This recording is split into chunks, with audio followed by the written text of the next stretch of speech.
Stand by for the refresh. All right. Hope it works. So far, so good.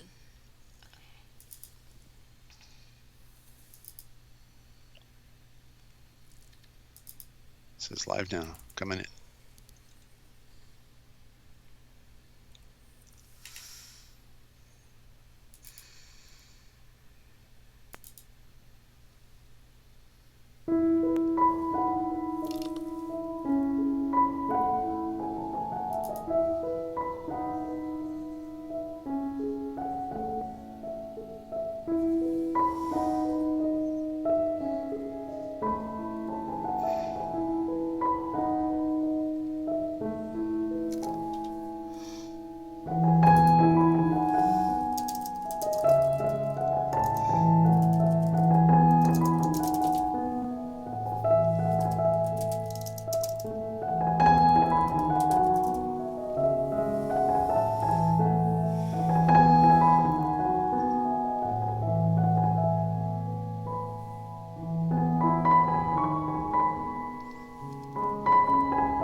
And good evening, ladies and gentlemen. Welcome to the Forbidden History Live, right here around the world in 2 seconds. And I'm your host, Dezert-Owl. We had some technical challenges on Sunday evening and weren't able to do it. So thanks to Yochelleg, our engineer, we've got things working out, it looks like, and we're doing it. And we have a lot of things we need to talk about that are important to our dilemma.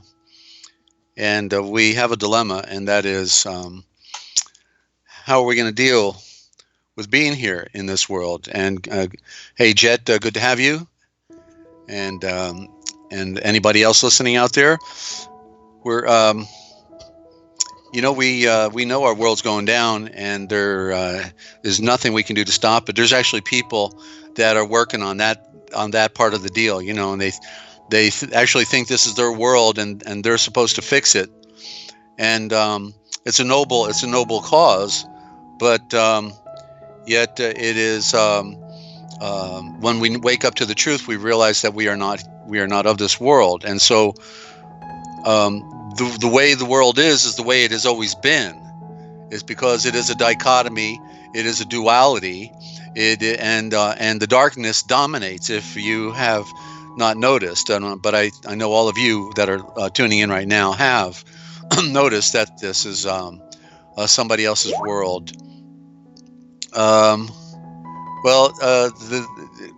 Jed, I appreciate your thought, but the world is darkness. Okay, darkness is void and empty, and the majority of people follow them and bow down and worship them and serve them. It's the way it's always been. You think you're going to change the world? Come on. I get the point where you think, you got the silver bullet or the green. I was a political activist for about 25 years, give or take, and a researcher all my life, and we have to wake up to the truth, the true nature of things. When I ended up on a concrete slab, then I with a concrete ceiling and a concrete desk and a concrete stool to sit on to have my square meals that were hand delivered every day, 3 times a day. Then I remembered a quote that I had learned when I was doing my spiritual pursuits, and then it finally I got it. And it was, "Do you wish to save the world from all of the degradation and destruction that it seems destined for? Well, if you do, then you must quietly step away from all of those shallow mass movements, and then quietly begin to go to work upon your own self-awareness." Okay, because the first one we have to fix is ourself. And then after we have fixed ourselves, get our bearings straight and who we are, where we are, why we are, when we are. Does anybody really know what time it is? And does anybody really care? Christina, good to have you. And so we have to, there's some fundamental things to know. Just like I've been studying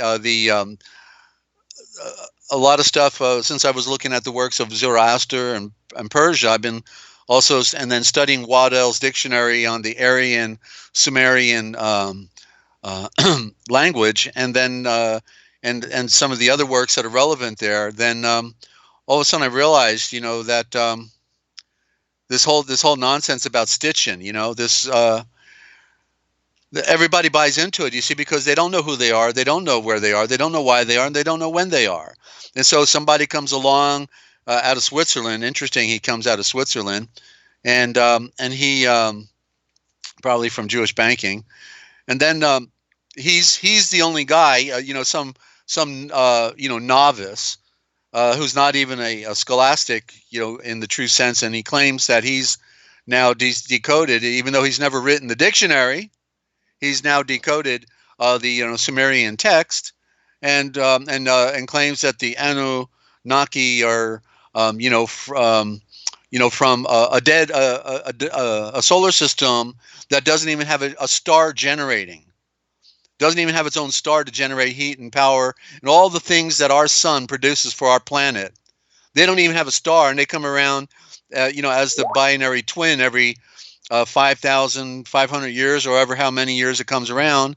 And when they come back around again, swing around, then they come down and kick butt a little bit and slap us in the face and tell us how to eat and how to dress, and also they made us in a test tube, the Anunnaki, all this stuff, and so the those who are the scholars with the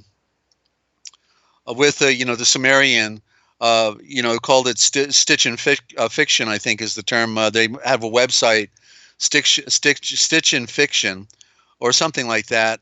And I looked at it a long time ago, and but I knew that he was off track, because if you don't connect with the one who made all things, then how in the world are you going to figure things out for yourself? Okay, we're no different than an amoeba on the scale. In comparison to what the great Father of Light, who made the entire universe, is. We're just an amoeba, and so we have to realize that there's one who made all things, who is so fantastically great that the star never stops shining. He continually maintains the light, and is involved in the affairs of mankind at the same time. So Anu is, which is correctly, it's an abbreviation for Anun, which means speed. That's one of the elements of the word, is speed. Because why? Because the light travels fast, and that's why in Middle English, Anun meant quickly. I'm taking a note here and seeing it for myself as we're doing it. And so literally Anun, as you can see, the A at noon, Anun, that's Anu. Anun. Actually, it's Anun. The Anun spelled none, but the U, when you know the code, is two O's. This is how they've tricked us. And I was watching a documentary on Sumeria this evening as well, and this is why we almost know nothing about it, because they didn't want us to get the picture that this was a parallel culture that was in existence prior to the flood, before the flood, and had a direct relationship with Meitzar, falsely known as Egypt. Okay, so Anun, and then the Na is the Na. It means that which came down. The Na K. The K is the means earth, but it also means keys. K is key, and it's also the fiery eye. Because we're at the middle. We're in the fire right here. The fire is beneath our feet. Okay, the fire is above us. We are in the fire, and there's an invisible fire of retribution that has occurred for the wickedness of mankind. You think you're going to stop man from being wicked? That's what it's all about. That's the whole nut. The bottom line here. It'd be a beautiful world if man weren't here, but we've got a bunch of psychopaths and a bunch of idiots and a bunch of people who don't give a damn. And so how are you going to fix that? Or another word, classic statement was, you can't fix stupid, right? You can't fix it. The only one we can work on and clearly have a potential to succeed is to work on the self. Okay, and if we can move away from all those shallow mass movements and quietly begin to go to work upon our own self-awareness, then we may have a shot at actually helping somebody else. Maybe one other. But if you can't transcend the insanity, if you can't transcend the darkness, then you're not transcending. Okay, and so you're in the soup, you're in the mix, and so that's one meaning of Anunnaki. Okay, and so it's relative to the words, and it's relative to our spiritual truth, because everything came from the light. Okay, not a dead dwarf star. That's just like no different than the asteroids and all the other space phenomena that goes out there. There's nobody on Nibiru. Okay, it's so laughable when you can look at it logically, but people can't look logically. They just can't. So another meaning for Anunnaki is the big serpent, and I just got that last night watching another documentary on the Sumer and all this culture. And so who is the big serpent? Okay, well, Pharaoh wore him on his headdress along with the vulture, the cobra. The cobra is the big serpent. It's the cobra. The bra means support. Women know that. And co means my co-support. So who is our co-support? Well, it's the sun. Where would we be without the sun? You see. Hey, Ninja, good to have you. Glad you made it. And stay in the present moment. That's right, Ninja. So we've got so the serpent is the big serpent is the sun, and everything came out from the light. Look at how big it is, and I actually got a YouTube, found it one day where it showed that sun giving birth to an orb, to a round orb, maybe about the size of the Earth, and it had 150,000 mile umbilical cord of atomic magma that was flowing, charging that orb like an umbilical cord, a mother with its baby. And all of a sudden, right in the flick, you could see the thing break away, and so there is prima facie evidence. Okay, go do a YouTube search. Okay, you'll find it. So what's interesting then, with Anunnaki, because it sounds very similar to the word Enoch. Also, Enoch is Enoch. The E is a corruption. It's a cover for the A. It all starts with the A. It's all about the first letter of the alphabet. That's where you start looking. The word I, E-Y-E, is correctly A-Y. The A, you look with your A's, and you start with the A. And the A and the O were the dominant vowels, and they've been supplemented by the E and the I is a total blind. The the straight line with the dot above it, that's the blind, and we need to get rid of that, and then the words start opening up. So Enoch, which is Enoch, which is correctly Cainoch. It's all abbreviated, as we talked about abbreviations. Then you know the root forms, and you apply it, and all of a sudden the word opens up. Bing, bang, bomb, bada, boom. And you got it. It's amazing, ladies and gentlemen. Once you know the code, it can't hide from you anymore. So I've been sharing it with you on this broadcast, and hope that you will ultimately get it. Okay. Because you can get it, because it is a science. It's an exact science, and there are exact parent roots. 1 letter, 2 letter, and 3 letter root forms. They're exact, and they tell a story. These are the hieratic forms of communication that was breathed into Adam. That's why when you look at the Sumerian, which looks like chicken scratch, or the cuneiform, or they say it was inspired by the bird feet in the clay along the water, that they didn't want to give us their baby, which was the pure alphabet. The capital letters, the Phoenician today, that was originally the common form of communication for the Aryan race. And so they created variable alphabets. So the cuneiform in Sumer, the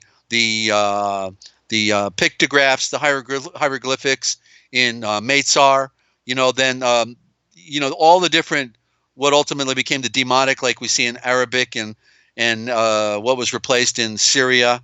The El Strangulo, because they stole the original alphabet from them, the what we call Phoenician. So anyway, Enoch is Enoch, but correctly Cainoch. And when you see it, CHAYN apostrophe NOCK, Cainoch, but that's actually spelled incorrect. It's KH at the end. KHAYN,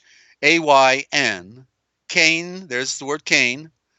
Apostrophe NOKH. That's the correct spelling. KAYN apostrophe NOKH. It's Cainoch, and when you see it, it's a perfect anagram, and you can spell it both ways. It spells backwards and frontwards, just like Anna for the anagrams. The harvesting of these words is called an anagram. Read it frontwards and backwards. The word Anna also is ANNA. Read it both ways. So and that means harvest. And so Cainoch is the fiery eye of knowledge. That's the fiery eye of knowledge. So that's why Cain had a son, and he was called Cainoch. Okay, it makes sense that his name would be a part of his son's name. It wasn't Enoch, it was Cainoch, and it means the fiery eye of knowledge. Okay, and so they inherited the fiery eye of knowledge from Adam. And then ultimately, when the Watchers came down, they spilled the rest of the beans, because we know that Cain was banished, and therefore went into the land of Nod, which is going down and nodding out, going to sleep, so to speak, because he was denied access to the knowledge. Okay, and we're spilling the beans. That's right, and we can make lentils out of the beans when we're done with it. Okay, so we're producing over here, and want to welcome any new listeners to the broadcast. And you'll hear things here that you can't hear anywhere else. It's a fact. It's not a brag. It's just that nobody gets it. That's the real problem. It's the people want the simple version. Jesus loves you. Yes, I know, for the Bible tells me so. And don't give me the I can't deal with the truth. Just give me the fiction, okay? Give me the sensational narrative. That's all BS, because I like the bull. Everybody wants the bull, right? And that's the problem, because nobody's a deep thinker. They think somebody's going to hand it to them on a silver platter. There's nothing they have to do. They've already been told they're saved. They're going nowhere, because they've never figured anything out. They've never had a revelation. They've never been communicated to by the Father above, because they can't interpret symbol, or they can't make the connection. They can't even envision, because they've been fed so much papal bull, so much papal bull. And that's what we have to break the spell on, ladies and gentlemen. That's what we're going to try to do here. Well, Yoda says there's no try. There's either do or don't do. So I'm going to do, and hope that you get it. Okay. So, and if you want to call in, you're welcome to do that. Any comments or questions? 608-566-7295. Observations, complaints, you name it. Come on down. 608-566-7295. And or you want to call in on Skype, then you can call Forbidden History Live, 3 words, Forbidden History Live, and Shelly will take your call and let me know you're standing by. Okay, so we're still testing the system. We haven't tested a live caller yet on Skype. We'd actually pay you to do it if we had the money, but we don't have the funny money. They get all the money, but we still get it done on a song, a wing, and a prayer. And you are our prayer, ladies and gentlemen. So you did tell your friends about the broadcast? Oh, you still have time. Okay, we're going to be on here for the next couple hours, hopefully. And so let me take a sip of my wonderful tea, and I'll be right with you. My throat's not doing too good today, but we're gonna give it our best shot here. Okay, so first of all, I want to follow up on a question from Shelley from the last week on the on Sadducees. Okay, because I was asked a question about Sadducees and was only doing it off the top of my head. Now I've got something I can read here, but I need a little bit more light. So stand by for a second, okay? And I think I need to close my curtains. So Shelley, if you can put on music, I just need a minute and a half just to readjust here, okay? So that's right, we're grassroots all the way, ladies and gentlemen. Don't go away. I'll be right back.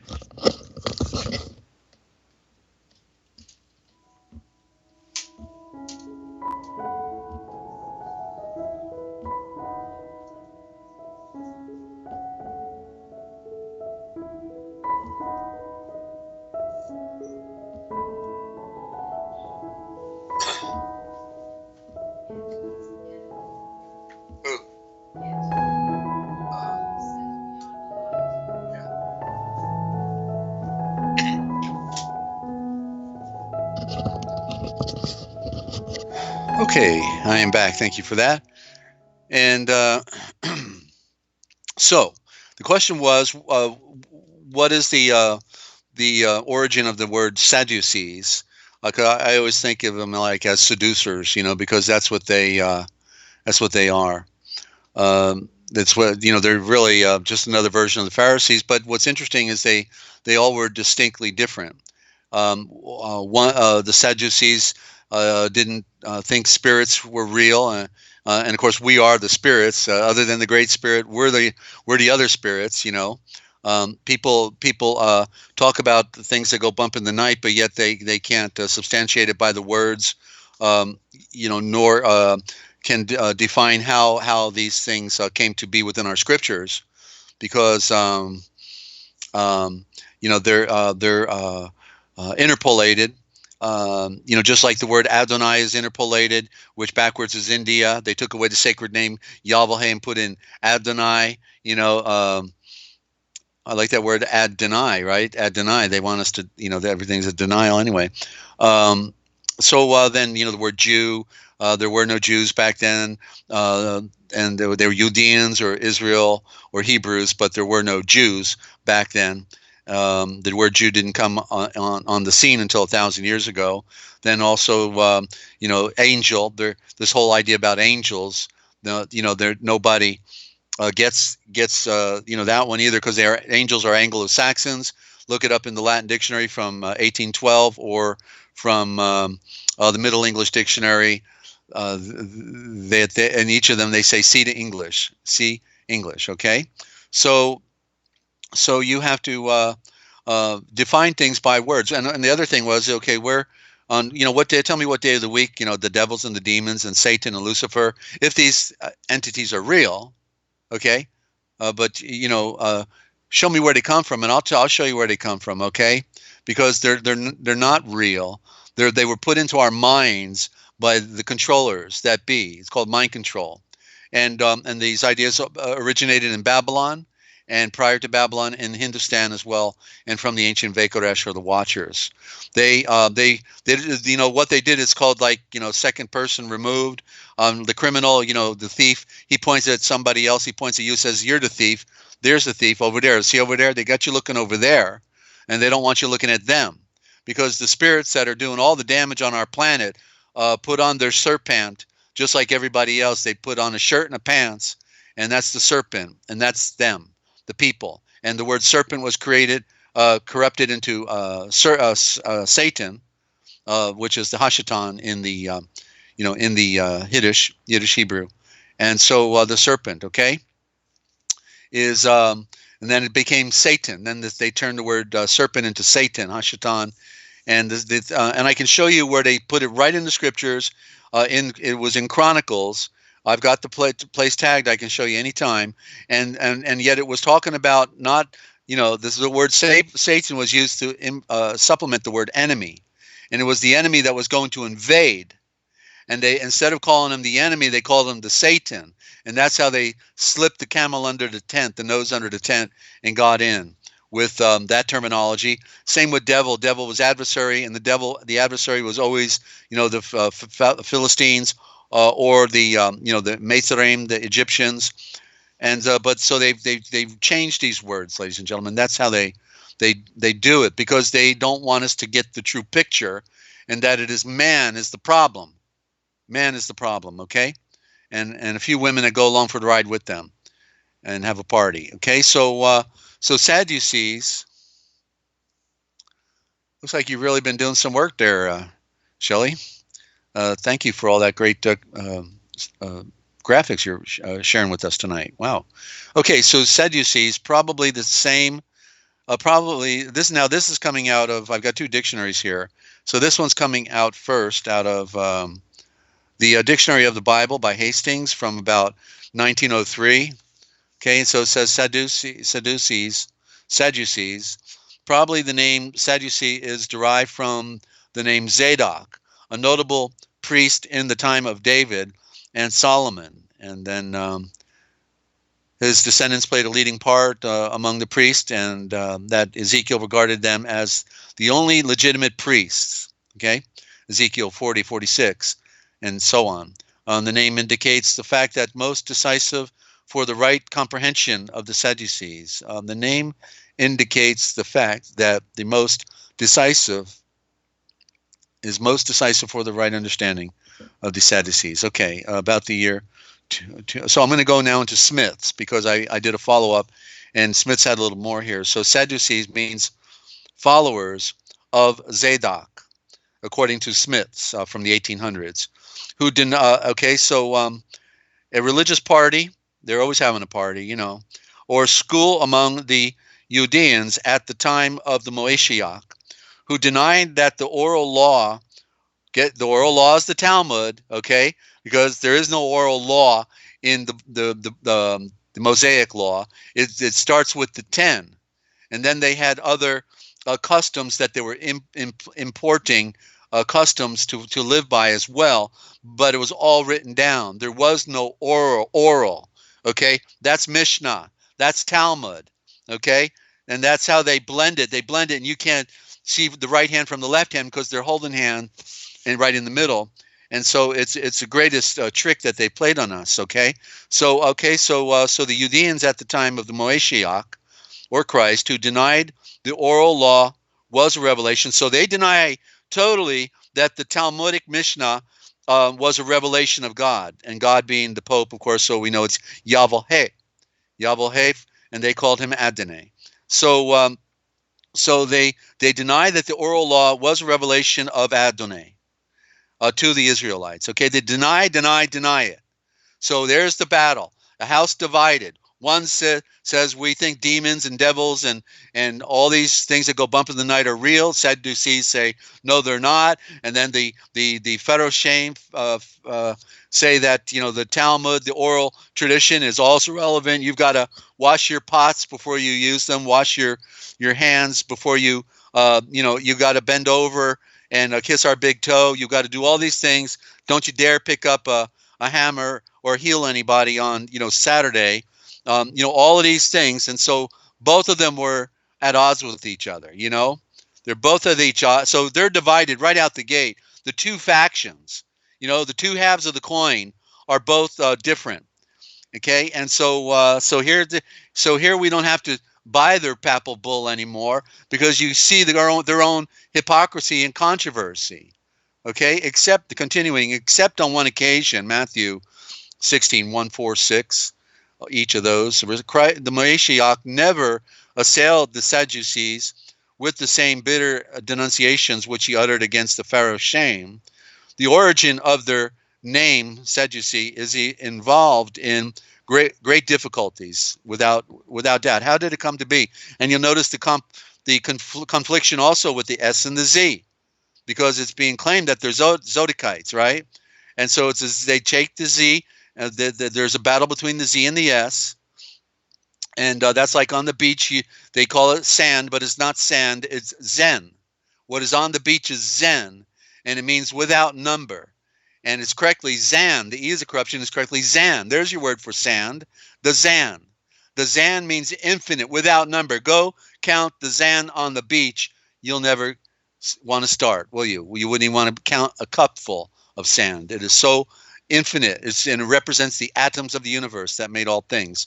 Okay, so the origin of their name is involved with great difficulties, but the most satisfactory conjecture is that the Sadducees, or Zodiacites, were originally identical with the sons of Zadok and constituted what may be termed a kind of sacerdotal aristocracy. This Zadok being the priest who declared in favor of Solomon when Abiathar took part with Adonijah. Yeah, there's your Adonai right there, Adonijah. So the other went with, the Adonai. There's the Adonai slipped in. Okay, and he wasn't, and said, no, he's not going to. Wisdom, Solomon, the shoal of the moon, sun and moon, symbolically. But Adonai means sunrise, the sunrise that goes round. So there's quite a bit I could talk about on those words, but I'm not going to do that today. Just touched it, and you'll realize how much there is to interpreting these Shavors and these stories, ladies and gentlemen. Okay, so that's. I hope that helps you out a little bit.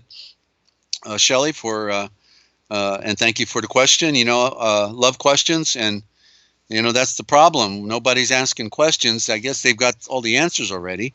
I'm still trying to figure things out. And just like the word Yiddish. Here they are. Here are the people running our thinking. Okay, the Yiddish, because there is no real Hebrew today. It is Yiddish. Okay, because it's all we don't have any original, so we can't look at it and compare. But you look at the game, the tricks, and the trade and the trap that they played on us, and it's quite obvious that things are rotten in Denmark, and that's where the Jesuits set up a base.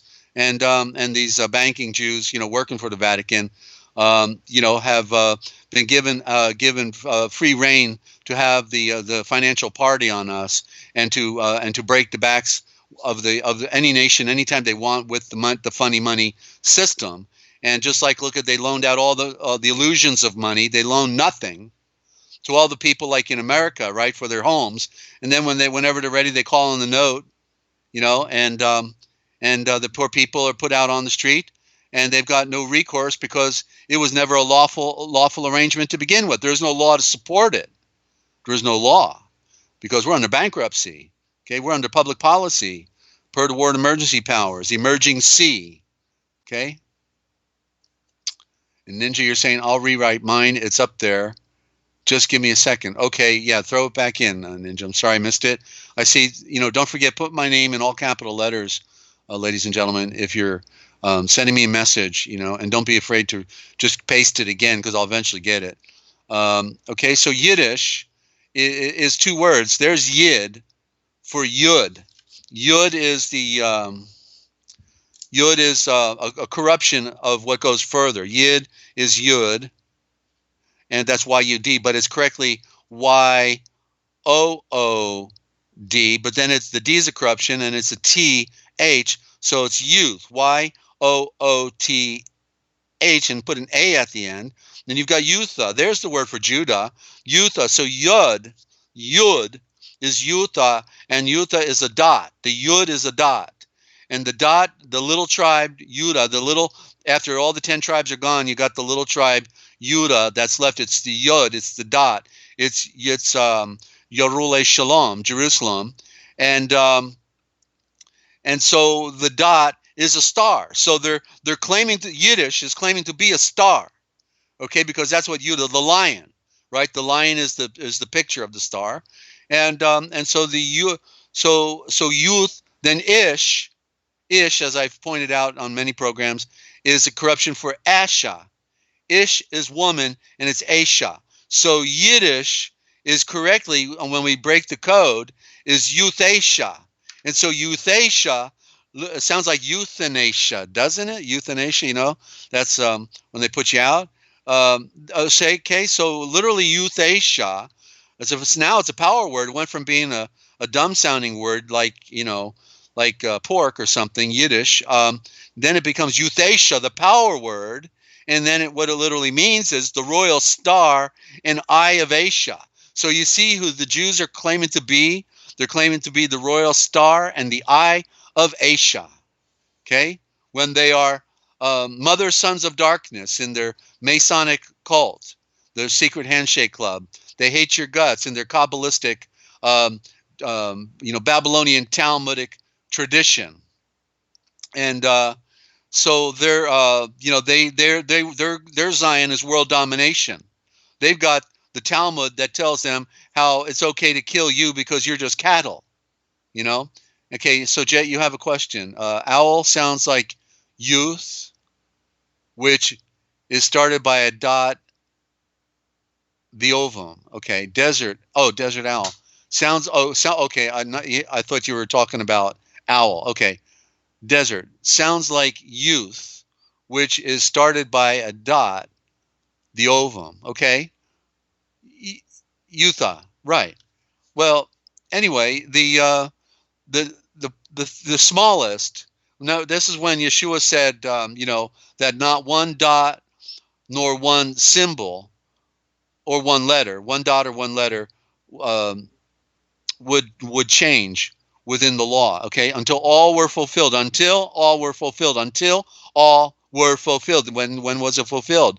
When when he conquers the self and he gets nailed to a tree and he says, "It is finished. Father, forgive them." That's when things changed.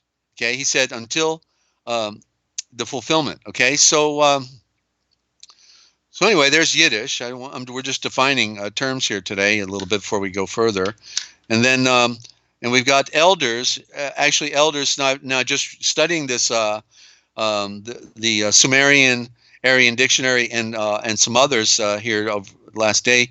I get the stronger picture. I knew the element of this stuff, but it was right in my face now. They defined this as that door, like you knock on the door, and door is Thor. There's your thunder, right? Door. So elders. The forms are der, even perhaps dar, but like in the dart, but the door. Therefore, elders is correctly.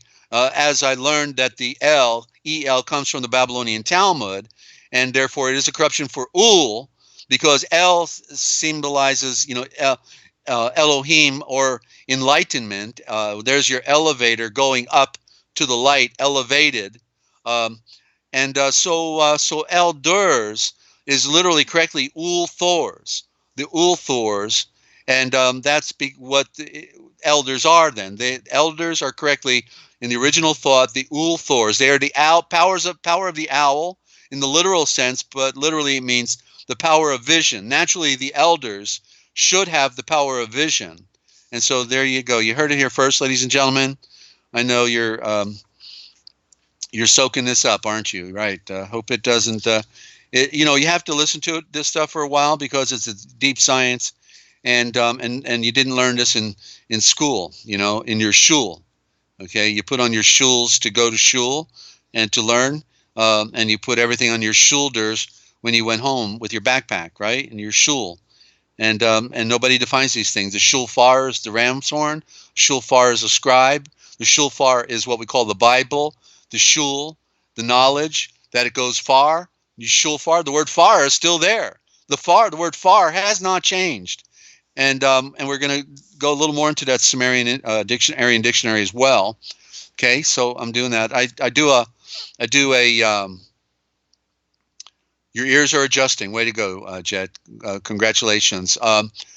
This is relevant truth. Okay, I dedicated my life to this pursuit. And I once I brought my daughter into the world, I had a great guilt trip of wanting.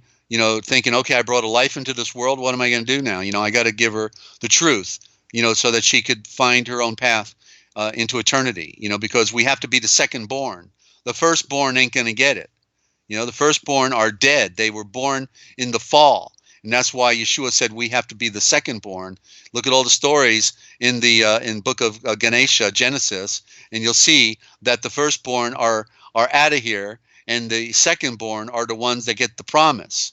Okay, so put two and two together, and this is the clue. This is what I'm sharing with you. Nobody is talking about the secondborn in this light. Okay, and it's relevant truth, just like knowing that Yeshua, when he come up out of the water, the Father of light from the sky through the parted cloud shining down a focused beam on him in the water said, "This is my beloved son." No, he didn't say beloved son. This is my only loved seed.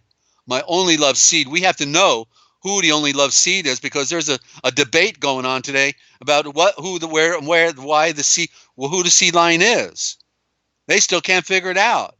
It's Yeshua is the light. He's the perfect creation. We're all in the fall.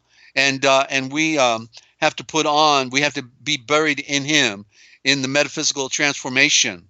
And we have to put on Yeshua. And then we have the potential to become the second born when we rise from the dead, okay? No, we're not the second born, Jet, until we are transformed. When we rise, Lazarus, come forth. When you are called out of the grave, we first have to be buried with Yeshua. And then we eat the fruit of the tree of knowledge that he feeds us continually. He is preparing us to as a bride to deliver us to the Father as spirit. He is spirit. And when the spirit comes to us, that's when we rise from the dead. Lazarus, come forth. Laser, ray of light, come forth. You become the ray of light that you have transformed yourself into being. And then you rise from the dead.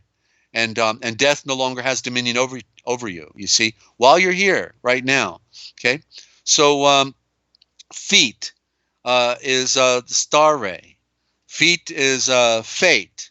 Fate, the fey, you see the word feet is fey, and this is where we get the word El, the like Elohim, because the foot and the leg create the capital letter L. That's what where the capital letter L comes from. That's the one they took a vow to, the L, and it's interesting because then it implies also they took a vow to themselves as enlightened ones, that they would betray their birthright and sell mankind out, put them into slavery, and they'd be the priesthood. They get the party and all the cookies, and we have a whip on our back and are lied to about everything, about who we are, where we are, why we are, when we are, and as far as they're concerned, we never get to go home, never. And they're not going, so you're not going, okay? And that's why when you hear all these things, it's like, whoa, okay, where did Desert get all this stuff? I'm not hearing I didn't hear this stuff before. What in the world is going on? Indo-Germanic? What are you talking about, Desert? Indo-Germanic? You mean you're not into the Hebrew and the Greek? Them funny squiggly little letters in the Greek they replaced the capital letters with, and nobody knows. Shh, don't tell anybody, because nobody knows. Nobody talks about it. Nobody figured it out. Nobody's got it. Nobody has a revelation. The trick on you, ladies and gentlemen. The trick is on you. The Hebrew. Oh yes, we love Israel. Bow down, worship Israel. We love Israel, right? Oh, they wouldn't hurt anybody, would they? No, the Israeli Mossad aren't the most wicked, subversive, what do you want to call them? Blood Murder Incorporated. The Israeli government over there. When you see what they do to the Palestinians at the checkpoints and what they've done to them throughout the last half century at least, make the SS stormtroopers of Nazi Germany look like Boy Scouts. And then they cry victim. Oh, we were the victims where everybody hates us, and yet they run banking and they've committed fraud on the world. They wage all the wars. The Rothschild said, when there's a war, we control both sides. We print money for both sides. That way we control both sides. And that's lovey-dovey. That's a victim. It's an amazing shell game they played on us, ladies and gentlemen. And and it is possible to know these things. It's all an open secret. No, nobody has any say in my life, Jet. That's the point. We have to. I said with that quote, walk away from all those shallow mass movements, quietly begin to go to work upon our own self-awareness, because we can be sovereign with the sovereign. Okay, we can be sovereign with the sovereign. There's only one sovereignty, and that's in the Moeshiach. That's the one who made all things. If you're one with the one who made all things, you're sovereign. Okay, he's protected my life over and over from extreme situations. Okay, extreme. Within a 36-hour period, I was stabbed 5 times and then shot with a 30-30 rifle, and within a 36-hour period, trying to save somebody else's life in the process, and and I survived all that. I'm not getting into the story, but that's just an example of some of the extreme things I've had happen to me. I've been targeted by these Masons and these liars and these haters of mankind. Five attempts. I'm losing count now, by automobiles. The first time I ended up in a ditch, 3 cars were involved. It's so. I know about the power of Yeshua because he's been with me all my life. People are saying he's coming back. Well, I'd like to know, how he's coming back when he's already here. You can't have it both ways. Either he's here or he's not here. What do you think, Ninja? Do you think the Father of Light is here right now, or we're waiting for him to come? I think he's here, and we have to connect with him. And I think the people that think that we're still waiting for him are in darkness and don't realize that. Yeah, and your audio was low at first, so you said you know that he's here, right? You can tell that he's here. I know that he's here. Right. Yes, I do. Thank you. Okay, so how are you doing down there, down under? Quite the contrary, actually. It's been a really tough week.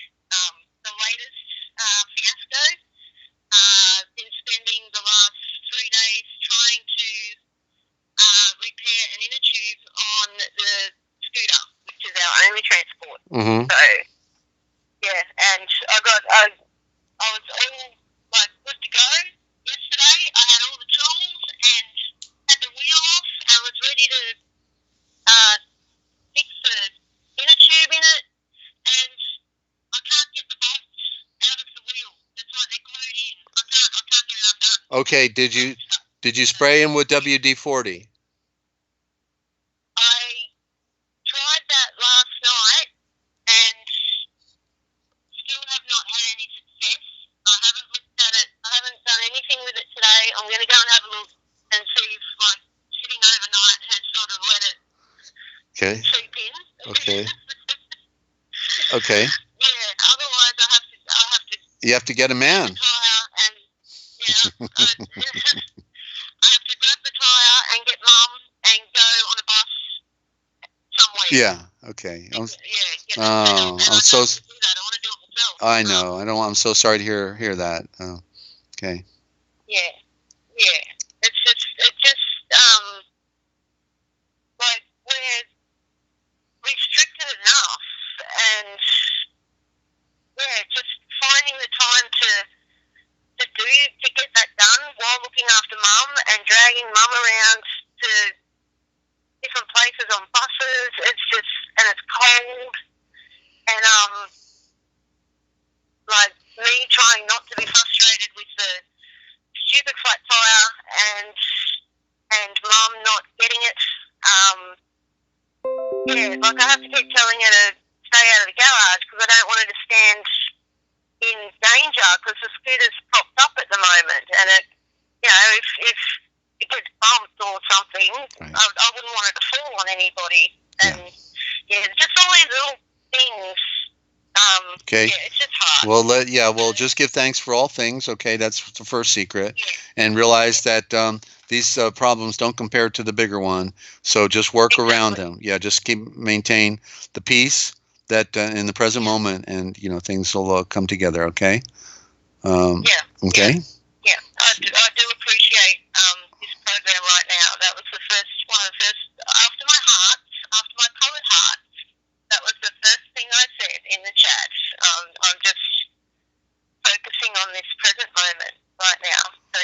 Yeah. Thank you.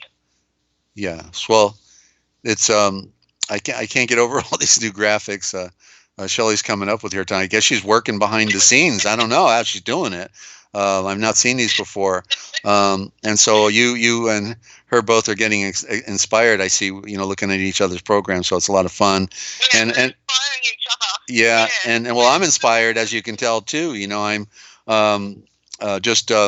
it's nice not to be alone. When you've been doing it all by yourself and nobody even wants to hear what you got to say because they can't wrap their mind around it, because they can't even figure out the right questions to ask, because that fits an axiom that I mentioned periodically. And it goes that they really don't care what the answers are, as long as you're asking the wrong questions, and people just don't know how to ask the right questions, because we have to start with the conspiratorial end of all of our spiritual tradition.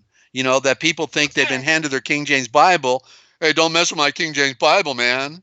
It's authorized. Okay, it's authorized by the big one. You know what I mean? Yeah. And so, I know it's good. You think God's so stupid he can't do it right? No, you don't get it. That the baby was handed over to the beast system, and they control the narrative, and we have to pierce the veil and wake up to this. This is the truth. And then the lies, once we realize we're being lied to, then the lies reveal themselves. Whoa. And we can get past them. Yes, they do. Yeah. It's so easy to see, and that's another one of part of the challenge, is to not get caught up in the lies as they're revealing themselves to you. Which is what I've had a big struggle with over this past year. And I'm finally realizing that that hurts you and pulls you away from the light when you're focusing on all the lies that are being revealed to you. So I'm realizing that now. Mm-hmm. Need to move past it, see it, and move on. Mm-hmm. You made me think of something, and it's gone now. It's gone. Another thing, using my experience as an example, is wanting to ask questions, but hesitating because we've been so programmed to think differently. That the question sounds, I don't know how to explain it, sounds not right, or sounds silly, or, you know what I mean? Like maybe people out there are hesitating asking the right questions because they don't feel right, because they've been pre-programmed so much.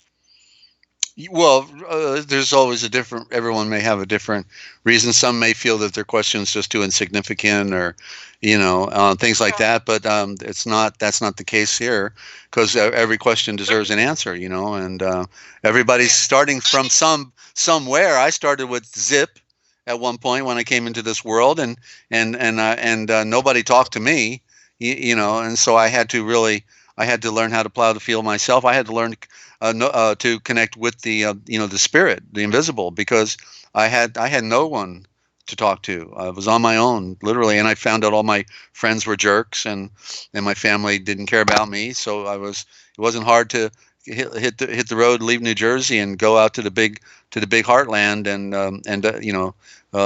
New Mexico is the first place I moved to, then Colorado, then California for 3 years, and I've been, so I've been.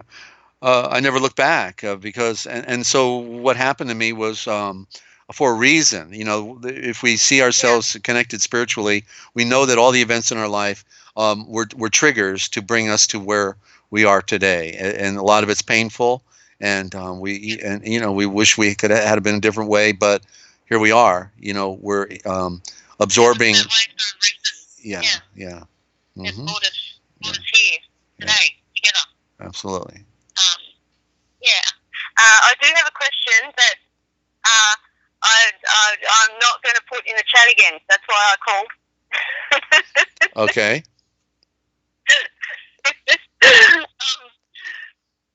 Sorry, I'm multitasking. I'm trying to type some little hearts into the chat. Have I been missing your question? Yeah. Oh, Yeah. It's okay. okay. You know I would have called anyway. Right. I'm just, hang on. Sorry. Okay. Multitasking. I'm just going to find my question and read it so that it sounds, where is it? Okay. Why is the cat associated with wicked? Why is the cat always associated with wicked? Is it just because of the switch out with the words, or what? Okay. Yeah, Well, curious. all right. Well, we see there's a difference between the nature of dogs and cats, and so dogs are distinctly different. Cats, the vekath. We see the elements of the word wicked as vekath, the way of the cat, and so the cat has a the attitude, like, did you ever try to walk a cat on a leash, right? Yes, I did, actually. Okay. I couldn't even get the leash on the harness. Right. And what do? They immediately fall down and say, I'm not. Well, you think I'm walking? Just try. Okay? I'm not walking. Have fun. Yeah. Yeah. You see, that's the vakath. The cat's supposed to say, oh, we're going for a walk? Let's do it. Come on. No, they're not going. They're thinking, you're going to control me? No way. So the cat has this, has this mystique that, the same with, like the lion, when it puts on the big hunter, and it's going to bite you, the cat. So whereas a dog can be trained. Of course, there could be bad dogs because they got bad owners. But from a standpoint, if you have a good owner with a dog, dogs are perfect, and they're always good to go. Come on, let's do it. Yeah. Oh, and so they're loyal. The cat is like, I don't think I want to talk to you right now. Can we talk later on? I'm going to ignore you. Okay. And you see what I'm saying? How it's just this, yeah. Can I add something there? Yeah. And by the way, I know about the good sides of cats. I love cats. I've had cats all my life, and dogs. So I love them. But I see this, this, cat attitude is clear, when they want. I know. Yeah. Yeah. Yeah. I know what you're saying. All right. Yeah, I just want to add though, two things. Okay. The cat that I had previously, before my two current little rascals, Mm-hmm. I used to walk. We used to go for a walk. No lead, no harness, no nothing. She would just walk with me like a little dog. And Mm-hmm. Well, that's wonderful. But you trained her right out the gate, right? I didn't train her. She just did it. Okay, you put it on and yeah, okay. Yeah. And also, I see positive in the attitude of the cat, not wanting to be controlled and conformed, because that's the attitude of me being a truther, not wanting to be controlled and conform. Yeah. Mm-hmm. So yeah, that's all. Yeah, but the only difference is I don't think the cat gives a flip about truth. Just feed me, okay? Just feed me. Let me out when I want to go out. All right? Yeah. And don't bother me, okay? When I'm sleeping, don't bother me. All right. I'm like that too, All right. actually. Yeah. All right. Now the dog, Yeah. the dogs say, "Oh, yeah, okay." Anyway. All right. Enough for enough for the animals. All right. All right. So we're good, or did we We're good. cover the universe? Thank you. All Yeah, right. loving it. No worries Okay. whatsoever at this present moment. So thank you. Okay. And let there be light. Let there be light, Ninja. Thank you for calling, and we'll tomorrow morning we're going to try it again. We couldn't do it today, so tomorrow morning at 10 a.m. Eastern time with Ninja Cat 111, the Forbidden History Chronicles, right? Yeah. All And right. I've redone a few things, and according to all the laws and all the research that I've done, should be good to go. Yeah. So we'll try again. All right. We'll try again. Do All like take 3 on the music. Yeah. Okay, Ninja. Way to go. Thank you. No worries. No worries. Okay, Ever? Okay.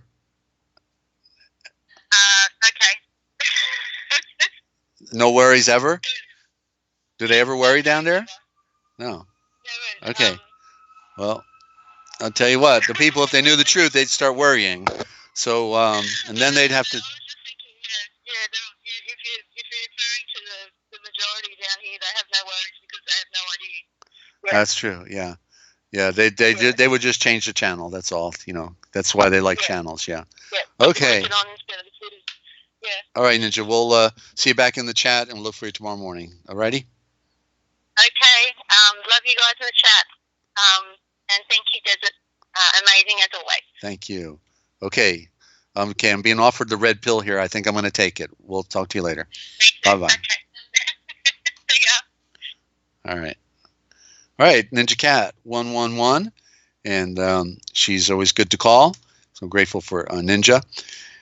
And one more word here because I'm going to put the stack on the side. May. I just got this also here, studying symbols. We're going to do some symbols here actually on the sun. Symbol of May is the symbol of holy power. Holy is not the perfect word, but it'll do because that's another one of their cyber codes. But it means, the sacred power. Because why? May, right? Everything is blossoming. That's the Paradisia. That's the month that represents Mary, the virgin light. The light is bringing forth the miracle of life all over again. A replay of the other version last year, in this great mystery. But what has a beginning has an end, and that's the other story behind this story, ladies and gentlemen. I want to welcome any new listeners to the broadcast. You're tuned into Forbidden History Live, and we're trying to share what I'm trying to share with what is most important to me, and I hope that it's important to you as well, because we have a difficult world to overcome, okay, and there's very little help. There's people who are ready to take you for everything you got, but there's very few who want to help you in this universe. And look at what I found: builders of the universe. At the same time, I'm talking about that. Builders of the universe. What is this? Those. Okay, I'm not going to read that one right now. I thought I would read the definition of bull, okay, because we talk about the bull, and you know how in our scriptures they always say it's a calf. They don't even want us to get the picture that it's a bull. In the wilderness they made a calf. Right, give me a break. They made a bull. Okay? A bull. And then the same thing again when it said Israel, the 6 tribes, the 10 northern tribes broke away from Jerusalem and Utah, and they set up their own little altar, and they put on, it says they put a calf on there. They didn't put a calf on there. They put a bull. They put a bull, okay? Mm-hmm. And so that's how the word trickery goes, because you'll never get the picture. Like when they say Torah, Torah, Torah, Torah. Forgive me, I should have put that on mute. I've got to learn my technique here. But Torah is the bull, okay? And so this is, they want you to follow what they call the Torah, but it's a code word for Mishnah and Talmud, because the Mosaic law is the Mosaic law. And there was no oral, that they fed us with and all that, So just, here we go. Let's look at the bull for a minute. A symbol of the divine matrix of forms, okay? A symbol of the divine matrix of forms and qualities on the Buddhic planes and reflected below on the astro-etheric plane. The second great age, Ormazd, had also produced the great primeval bull. So here we're talking about the second great age. See, now again, when I've been taking a look at this Zoroastrianism, and I'm just overwhelmed because this fits right in line with the creation, because in the beginning it's the void, and then the atoms are coming together to create the great orbs. I mean, imagine how many atoms it takes to make a sun. Okay, it's mind-boggling. We talked about sand on the beach. talk about the atoms of a sun. Whoa. Okay. All shining down on us, raining continually, pouring down. Okay. And so the bull represents the primordial, like the Cain, the fire of Cain, the chaos. Before you can have the paradisia is the chaos, the primitive, what's another word for it? Okay. So let me try this again. In the second great age, Ormazd, Or is light, Maz is the maze, May of light, the light, the maze of the light. That's what was going on. The chaos had also produced the great primeval bull, in which the seeds of all living creatures were deposited. That may be that handbook that we see all of those rulers carrying in their right hand. This is from the Zoroastrian system. Now this is another quote.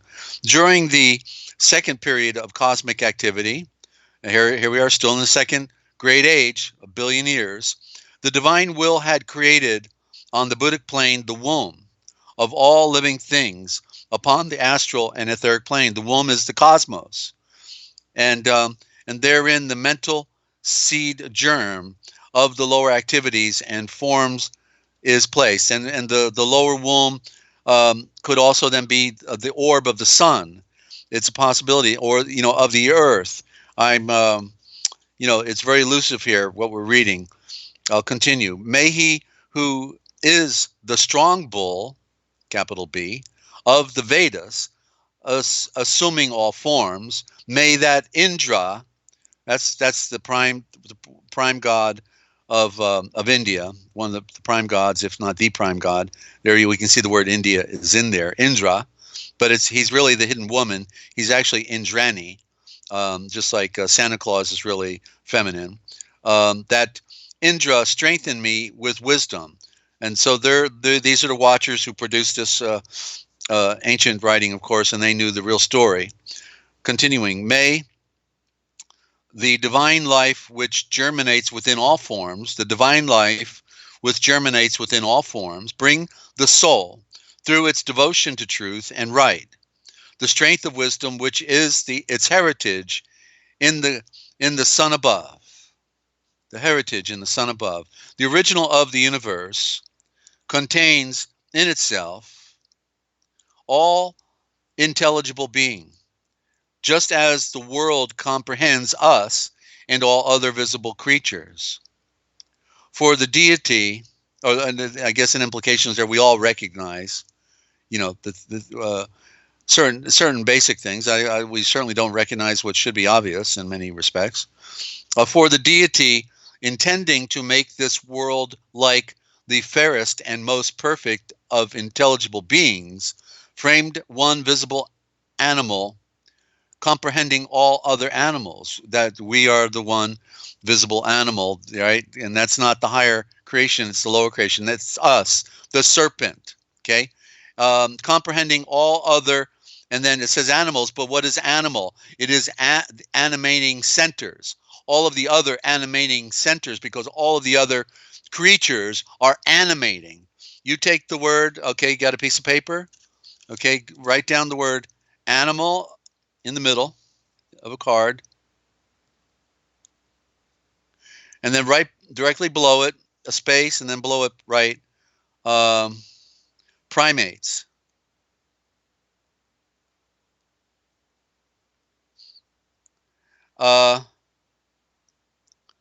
Okay, so now we're going to take the prefix on the second word, primates, and we're going to draw a line from prime to mal above the word above on the right, the suffix. Okay, and so primal is, we create a new word, primal, and then drop the line from ana to mates, and so we find out that primals animate. Okay, primals animate. They are animating the natures within us and within the cosmic forms. Okay, and that's part of the great mystery of what animals are doing. That's why we're told don't eat this creature, don't eat that, because we look at the nature of the creature, like the pig, best example. We don't want, and what happens if Then the pigs we know are filled with the parasites. They'll even eat their children. I learned that when I was on the ranch in Colorado. The pigs will eat their babies if you're not careful. You better keep feeding them, or they'll eat their babies. Um, so anyway, continuing here, and so they are comprehending all other animating centers, which are animals of a related nature, from the physiological standpoint, at least. Certainly not with who we are as a higher creation. There is one sun for that which includes all other intelligible creations, and cannot have a second or a comparison or a companion. That is from the light. Everything came from the light. There is and there ever will be only one true engendered and created light. That's Plato from Timaeus. The Menivus bull is called the renewing of the life of Ra. That's Budge. Okay. Leather straps were made from the hide of the Menivus bull, which was burnt by Suti. That's from Budge, the Egyptian magic. There is no other thing besides like him unto him. He is the bull that beareth the sun and the earth and the moon. Of his own power he maketh his skin a source of light. When the bay, and that's a direct reflection on the moon, by the way, his skin becomes the source of light because he's only reflecting. When the bay horses carry him as the sun, not being the sun, but the bay horses carry him. The chariot carries it through the sky as the sun. There's your Lucifer, the light of fire, but it is not the fire. It's only the light reflected of fire. That's from the Rig Veda. In the Ottoman, so the bull, okay, that's where we get Baal. Baal is bull. They pretend the light, they pretend the sun, okay, but it's not the sun. Okay, continuing on here. In the Ottoman Sufi cosmogony, a great bull is one of the supporters of the sun and earth. The symbol bull, and moon, I should say, the symbol bull indicates the positive aspect of activity on the Buddhic plane, which is the cow. The Buddhic plane is the bud is the flower, it is the sun. That's the nurturing, that's where the milk is flowing from. That's why the cow represents the sun and the bull represents the moon, a rock. And as this is the highest plane of the quaternary, it therefore bears, as it were, the higher and the lower natures which are formed in it. The renewing of the life of Ra signifies the divine life outpoured on the Buddhic plane. Sign Taurus. There's your bull again. Torah, the Torahs, the Torah for them. You go on tour. That's the bull. At the opening of the Manavatara, the skin or the hide of the bull is a symbol of the ordinances of the universe, which are external to the self, which is a symbol of the sun, the self, the soul, on the mental plane, and symbolic of horses, the mental plane, symbolic of horses. And the leather straps are the divine laws binding our nature. The burning of the bull by Suti or Set or Seth, the burning of the bull must mean the setting of it, has the same meaning as the killing of the bull by Ahriman, with also a reference to the purification of the soul by fire, the Bude, the fire from the sun. Okay, and then one more. Actually, we got. Well, I think that gives you a picture. Let me see where this one's going here. The bull, man-headed bull, a symbol of the. We see that on the island of Crete. And the bull, they actually poured the blood of the bull right on top of you, okay, in this ritual, baptized in the blood of a bull. And certainly it must have been part of a secret society in that regard, with that type of an effort, that they're putting out to kill a bull, okay, and to spend all that blood. A symbol of the higher archetypal union of the higher and lower natures in the soul, the triad above the quaternary. And I want to say hi to Take the Old Devil, Teresa, and good to have you. And Gopeto Shah is the Aryan Vayago. There you go, Vayago, within the region of Caveneris. From foot to mid-body, he is an ox, and from mid-body to the top, he is a man. And at all times, he sits on the seashore and always performs the ceremonial of the sacred beings and pours holy water into the sea for the destruction of noxious creatures. Okay, and the soul comprises all the potencies from the Buddhic plane to the physical plane on the present earth or globe. The four-limbed ox or bull signifies the lower quaternary. So the four corners of the earth, the four legs, very powerful creature. Okay, that's what represents, like if you had to walk to China, that'd be a power walk, right? So that's the bull at, for the muscles and for the strength and what you need to go on that journey. It's no bull about it, right? Signifies the lower quaternary and the superior earthly part, the higher triad, Atma Buddha Manas. The soul is seated on the astral mental plane, the seashore. That's where you're standing when you're looking at eternity, on the seafloor, on the seashore, like looking on the cosmic sea and the other ocean below. And it inaugurates the process of purification of the mental qualities which have in them the sacred germ of divine life, and outpours truth upon the astral plane, for the destruction of the desires. Okay, to have to conquer that bull. Bulls, 2 brass-footed, 1 more short one, then we'll be moving on here. I think we might go to a quick break, Shelley, after this, and I'll give you a heads up here in a minute. 2 brass-footed bulls. That's quite a bull there, Shelley. Symbolic of desire and reason on the lower mental plane. Okay, desire and reason. The 2 brass-footed bulls. The king Aeetes assented to give up the golden fleece, provided Jason could yoke the brass-footed bulls. These were the gifts of Hephaestus to Aeetes in number 2 and breathing flame from their throats. Argonautic expedition. The Supreme consents to endow the soul with wisdom, providing that the soul is able to completely control the dual aspect of the lower self, which are the desire principle and the reason.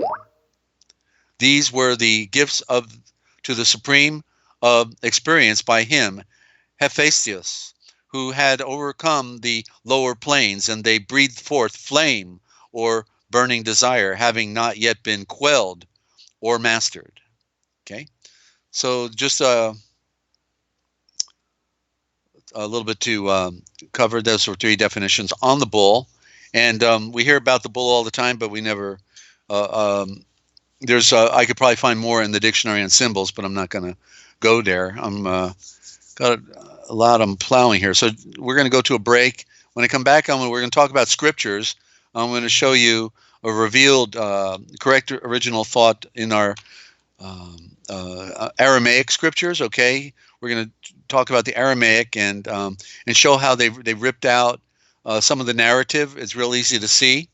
I can't get over how it's really opening up for me in a big way. So okay, we're going to go to a 3 or 4 minute break, and I'm glad you're tuned in. You're listening to the Forbidden History Live, what they didn't want you to know, but we tell right here, because somebody's got to do it, and I'm just a glutton for that punishment. I'm Dezert-Owl. Glad you're tuned in. Hope you're telling your friends. Let's have a revolution in thinking, because we need to hear some things we've never heard before, and dig deep, ladies and gentlemen, because it is as deep as China, all the way through. Don't go away. We'll be right back. You did tell your friends, didn't you? Thank you for doing that.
Okay, and we're back here, ladies and gentlemen, with you on Forbidden History Live.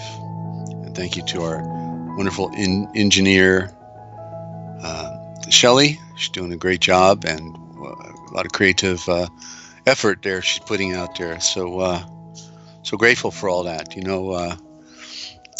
Great people, great minds getting together. Never no telling what they can do. And so maybe you have some graphics you'd like to share with her. Feel free to do that. I'm sure her contact information is on there somehow, or you can write her from the back office or one of those tabs on the YouTube channel. Okay, and so thanks for doing that. And here we are. We're gonna I'm gonna give an example of how they just pulled something out of our scriptures. Rather interesting.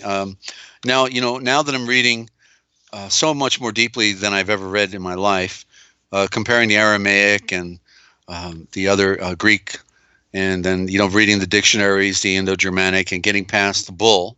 Got to get past that bull. You know what I mean? And they want you to have a revived bull. No, you can't have a revived bull because the bull is dead. Okay, the bull has to die, and that's the picture of Mithra. If you remember the statue of Mithra, this guy, he's wrestling a bull, and he's literally taking the bull down, and so the bull also represents us. The nature of what we are that we have to get over.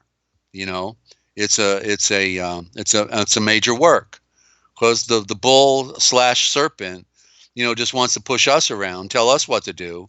Hey, come on, take care of me. Now, yeah, get up. Come on, you got to get up, and you got to go to work, slave, and deny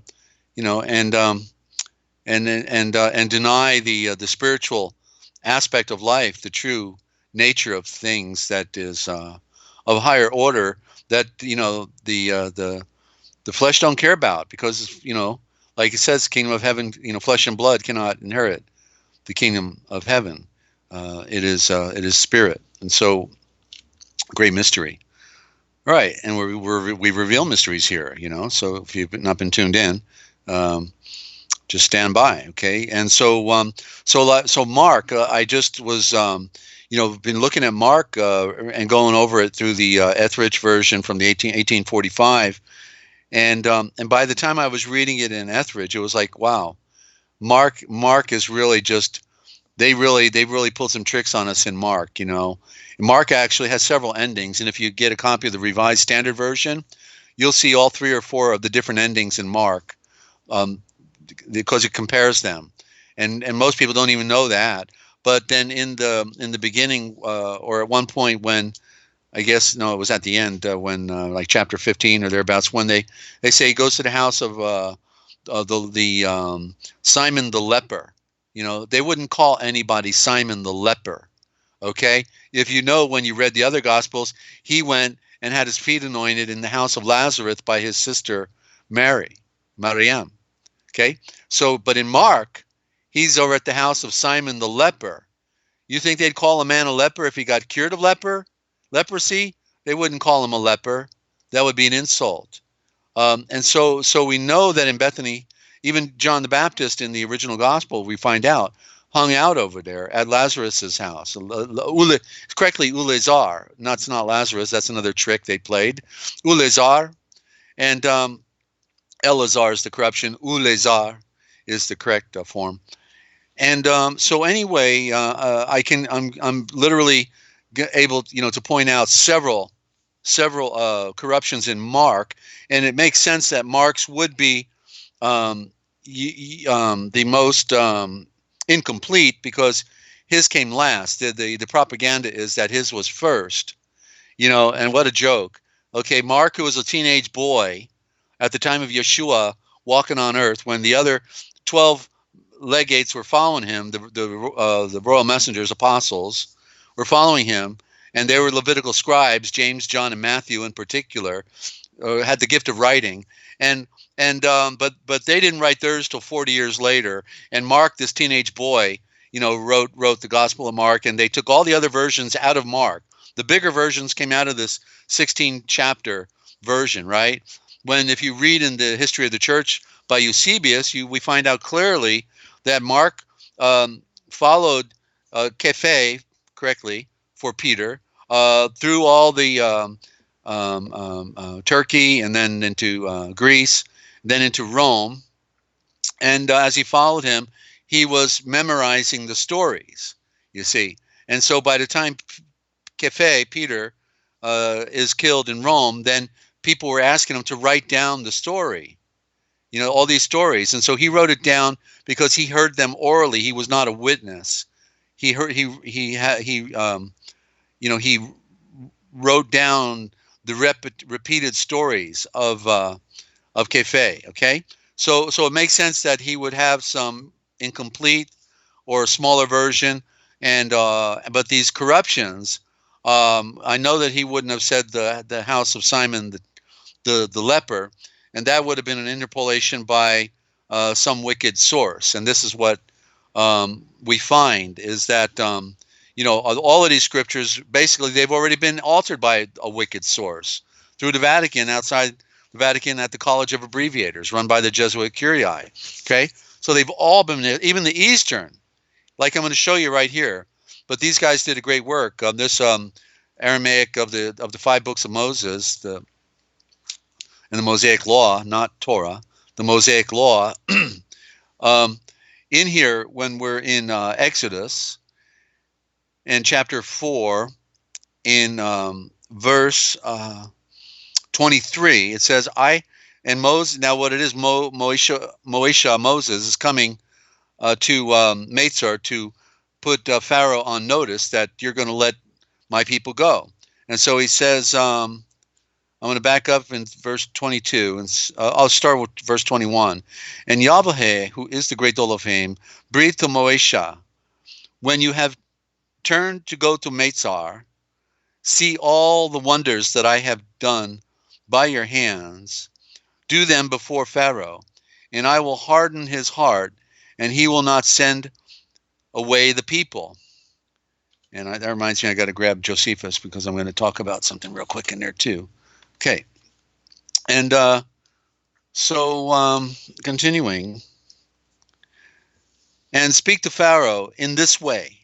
Yahweh, who is the great Elohim, says, breathes, my son, my firstborn is Israel.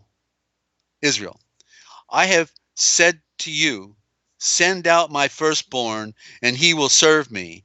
And if you choose not to send out my son, you must see and read it for yourself. You will see me kill your son, your firstborn. And Moesha was in the road, and he was heading out. Okay, he's going to there. Okay, so literally, you see, it's like I feel like, how did I miss the deepness of this? And but here the Aramaic brought it out more clearly. I have said to you, send out my firstborn. So this is the message of Moesha and Aaron are going to deliver right out the gate. They're going to deliver the message because we see it here. They're told to. Okay. And he says, speak to Pharaoh in this way. Yahweh, who is the great Elohim, breathes. My son, my firstborn is Israel, and I have breathed before you. Send out my firstborn, and he will serve me. And if you choose not to send out my firstborn, you will see me kill your firstborn, your son. Okay?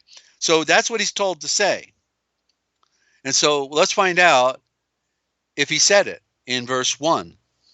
Okay? Because this would have been the message. This explains, okay?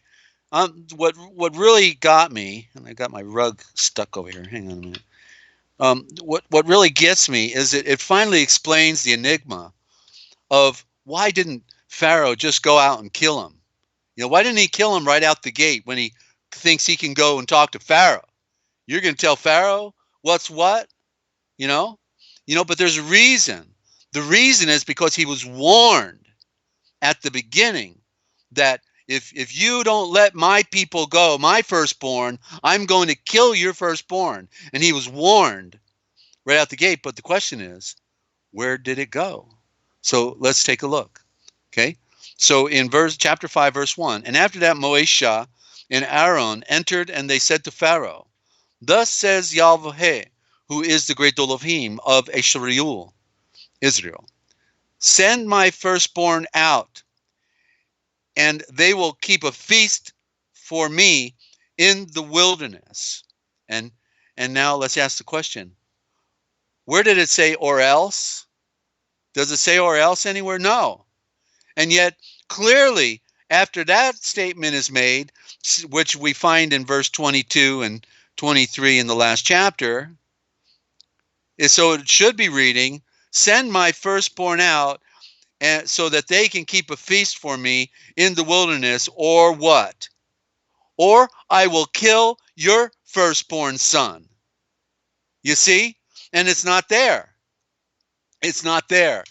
But that is the exact reason why he never would lay a hand on Moesha or on Aaron, okay? Because he was warned right at the beginning. He saw the miracles. He knew there was power here, but he was playing with it. He was trying to test it out, see if he could kick it around and how long it would last, you know? So there you go, ladies and gentlemen. And isn't it interesting that the people who gave us our Old Testament call themselves Metsar? Masoretic text, the Masoretes, okay? That's the original word for Egypt, okay? So we have Egyptian text. And so after they worked so hard to get out of Metsar, then apparently without, us even being there, because we weren't there. I just came here, 62 years ago. Apparently we ended up back in Metsar in Egypt. Well, isn't the pyramid on the dollar bill here in America? Don't they, even in Rome has a pyramid representing the pyramids of Metsar, But you see what's going on, ladies and gentlemen. It's the greatest show on earth, the greatest trick, trap, and trade and treat you ever had. And people want to say, "Oh, don't mess with my King James, okay? Because it's right, it's correct, and I'm not a scholar, and I'm not going to be a scholar. I don't have to be a scholar, I can just read it the way it is, and it's authorized, man. Do you know what authorized means? It means it's authorized by who? The history is out that even King James didn't authorize it; they just put the words there. Ha ha ha ha ha. No, there. Thank you, Shelley. That was just my words exactly. I just saw that. So you see, they're just nothing is as it seems, ladies and gentlemen. You have to be a scholar. You got to be a shulfar scribe. You got to work at this. You got to plow the field. You got a lot of work in front of you. See, and but of course we're gonna spill those beans right here because that's what we do. And so just one more point on the Moesha-ul, or Moesha, okay? And I've been plowing through Josephus again. Hadn't done it in 35 years, but now I got to do Josephus too. I can't. I'm reading the Septuagint for the first time. Been carrying it around 35 years, and just looked in it when I had to look in it. But now I've got to read it from cover to cover because there's so much that we have been denied, and it's all in there. A little piece here, a little piece over there. There, and the Septuagint is revealing the truth. Okay, that's why they don't ever talk about it or talk about its import other than me. Okay, because I know now, I know big time. And so okay. So what's interesting is in the story when Moesha was up on the mountain and he saw the burning tree, not a burning bush, it was a burning tree, and so when he's told, how am I going to do I'm going to do what? Yahweh, I'm going to go to Metsar and tell the Pharaoh, let the people go. What? And so he says, yeah. So throw your staff down. So he throws the staff down. It becomes a serpent. He says, pick it up. Boom, it becomes a staff again. He says, now put your hand inside your vest, and now take out your hand. And it was snowy white and leprous. And he says, now put it in. And then he takes it out, and it's back again. Okay. And so so what's interesting here, and then now he says, according to Josephus, he also, upon Yahweh's command, took some of the water that was near him. So he said, take some of the water, and he poured on the ground. And he poured it on the ground, and he saw that the color was red as blood. You see? So he had 3 miraculous events up there on the mountain in front of the burning tree. And yet this was not in our scriptures either. But it's here in Josephus. And he took some of the water that was near him and poured it onto the ground and saw the color, that it was the color of blood. And he says, and that's what you're going to do when you go to Meitzar. Okay, so get ready. It's coming. And so you see how you've got to, leave no stone unturned. Get the book of Jasher, okay, the book of Yeshir, and you'll just, it's like being if you love the scriptures, if you love the, the truth, then you're going to be like a little baby in a candy store, okay? You're not just going to, want to put the book down. That's the passion. You have to go at this. He says he's a rewarder of those who diligently seek him, And so, okay, so I'm overwhelmed. Even with a lifetime of study, I'm amazed at how much I had missed. I had the key elements of the puzzle, like about the only love seed, and that Jacob was, the seed of light. That's the seed line, that he represents the seed line. We all can become seed of light as being the second born. The second born, finally claim clear. We thought it was born again, but it's about being the second born, and so the age that Yeshua ushered in is the age of the second born. Okay, the firstborn are dead, just like in Meitzar, just like in Egypt. They're dead. They have to be. They were, when you're born in the world, they're born in the fall. Just like I knew when I brought my daughter into the world, I didn't give her life, I gave her death. She came into the world, into a dead world of a lower nature, of a physical matrix that denies the spirit. And so to be the second born is to be born of the spirit, and to crucify and to destroy the flesh. That is the great mystery. So so now, I was reading the Syrian Christ again today, and I'm not going to read that, I don't think, because it's too much for here tonight, and I'm going to bypass that. But it was about the Carib, okay, and it was about the prodigal son, and how after he spent all of his money, he had to go feed the swine, and because nobody would give him anything, he ended up eating the Carib husks that he was using to feed the swine. And so, as Abraham Ribani, who wrote the book The Syrian Christ 100 years ago, who came out of Syria, he says that the carob plant, which is also called the locust carob, it's everywhere, and so they just rake it in, and then they feed it to the pigs or whatever animals. So kids, even little kids, will, or boys and girls will, carry it around like candy, but it's not sweet. He said you have to eat a pound of it to get a little bit of sweetness out of it. And not only that, but it's not even nutritious. You'd have to eat a pound of it just to nourish your body. So it has apparently little value, but it's there as survival food, certainly. If you needed it. So he was eating the husks, and then when I realized this. When I realized what this was saying in this story, it all of a sudden the scripture came clear about Yalganun, the Alpha Vatazer, the John the Baptist. Okay, as I already pointed out, there was several things already wrong with the scriptures with regard to that, because like when he said that the one who is coming, I'm not worthy to unloose his sandal. I always wondered how come nobody ever translated the idiom correctly, or it's an idiom, and what it really means is that one is coming whose inheritance I'm not able to receive.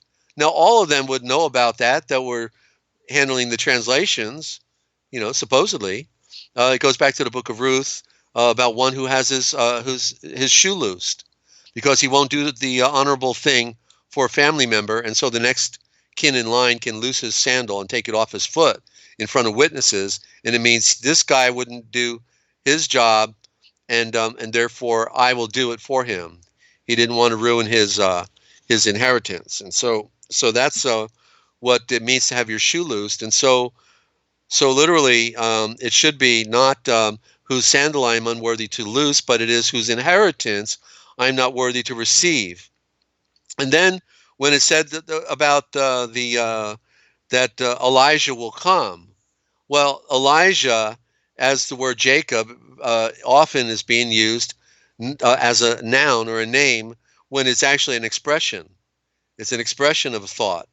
And so like Jacob is seed of light, and so that's why Jacob's name is used throughout the Old Testament, and Jacob this and Jacob that, but it's not Jacob. It shouldn't be Jacob. It should be, and the seed of light this and the seed of light that. Who were the seed of light? Eshav Reul were supposed to be the seed of light. Okay, that's what Yochelleg means.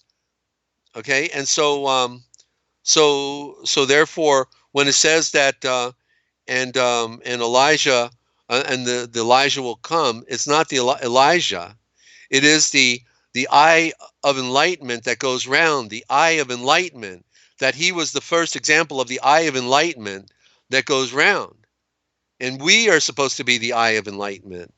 We have royal eyes, and we can use these eyes to see and read things for ourselves and can know about how the entire universe has come together.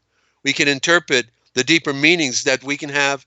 We can get past the Hebrew and the Greek and get back to what they stole from us, which is the original, the Indo-Germanic mother tongue, which they didn't want us to have a record of. And that's why they destroyed all of the, the civilizations like Sumer and tried to bury it one more time under the rug. And, all the games they're playing on us. They had to hide the trail back. The trail, there was no reason for it to be hidden, because all of these things are on monuments written in stone, not to mention in their archives, and not to mention being passed down by word of mouth. But they manipulated our world and the people. The Roman occultic church came in and told those in the East, says, you're going to give us all your copies of the Diatessaron or we're going to kill you. And then we're going to give you a new version of Aramaic, not the capital letters or what we call Phoenician alphabet. We're going to give you the demotic, sounds like demonic, and the specific demotic, just like the Arabic is demotic, just like Pseudo-Sanskrit is demotic, straight lines with little circles and wiggles and all these other little bizarre things you wouldn't have to ever want to memorize. But they gave them the El Strangulo in the East for their Aramaic Christianity. El Strangulo, they strangled them. They tell you right in the word what they're doing. Everything's in your face, right? Just like they call where they abbreviate the words, where they play the trick outside the Vatican, the College of Abbreviators. Is it not a joke? College of Abbreviators. Ha, ha, ha, ha, ha. Oh, yeah, those guys. It reminds me of the movie The Exorcist, when those two priests are meeting in the bar, and they're just a couple good old boys. They're grabbing a beer, and they go sit down at the booth, and they're listening to music. And who's playing in the song? The Almond Brothers, Almond for priesthood. And he's saying, Lord, I was born a rambling man, trying to make a living and doing the best I can. When it's time for leaving, I hope you'll understand. I was born a rambling man. Those priests are just feeling a little too posh, aren't they? Having their beer. They're just rambling men. Yeah, we're just doing our job, babe.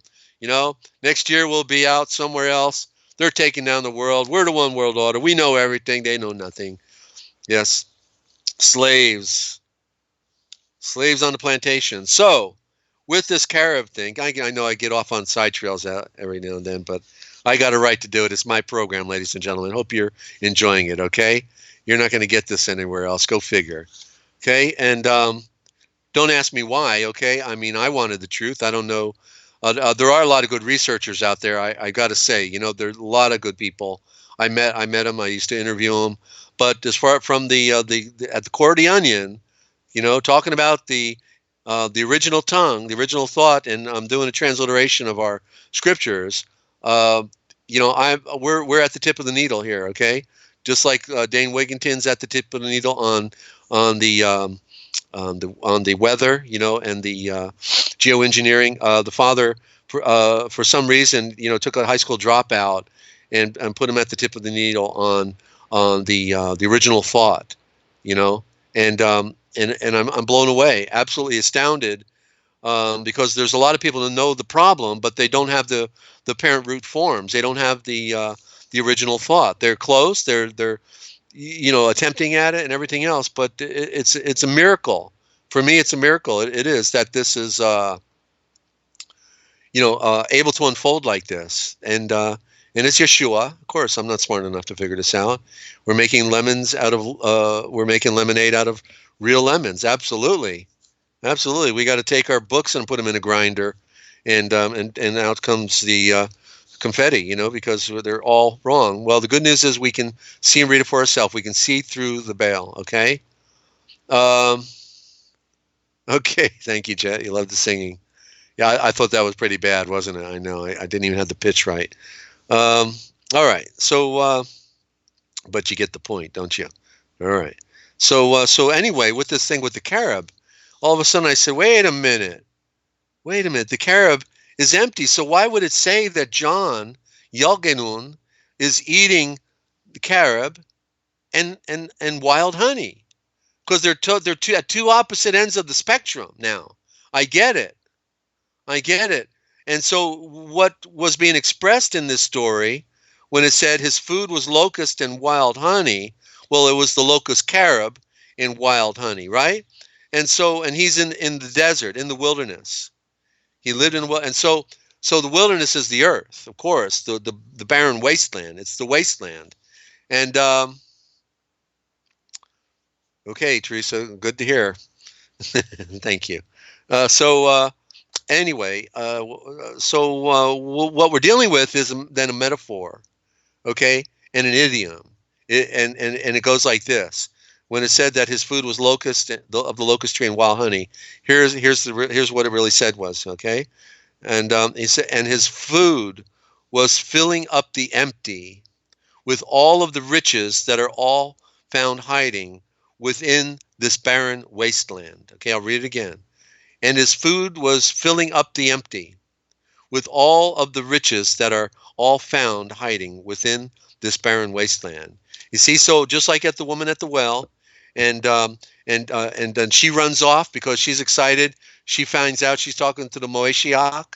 She runs to town, and then the truth seekers come up with the food, and they say, "What was that all about? Here, you going to eat some food?" And he says, "No, I already have food that you don't know about." And they're thinking, "Man, did he eat some food? Who gave him some food?" And then they didn't get it. He had some food. He was eating. He was eating, okay? And so that was his food to do what he was doing. So the food, so Yalganon's food was filling up the empty. How? By giving him the truth from the tree's root, okay? With all the riches, that's the wild honey. All of the riches that are found hiding within this barren wasteland. It's everywhere, okay? But you can't see it. Can't see it because you don't know how to read the code. You don't know the game, the tricks and the trap and the trade.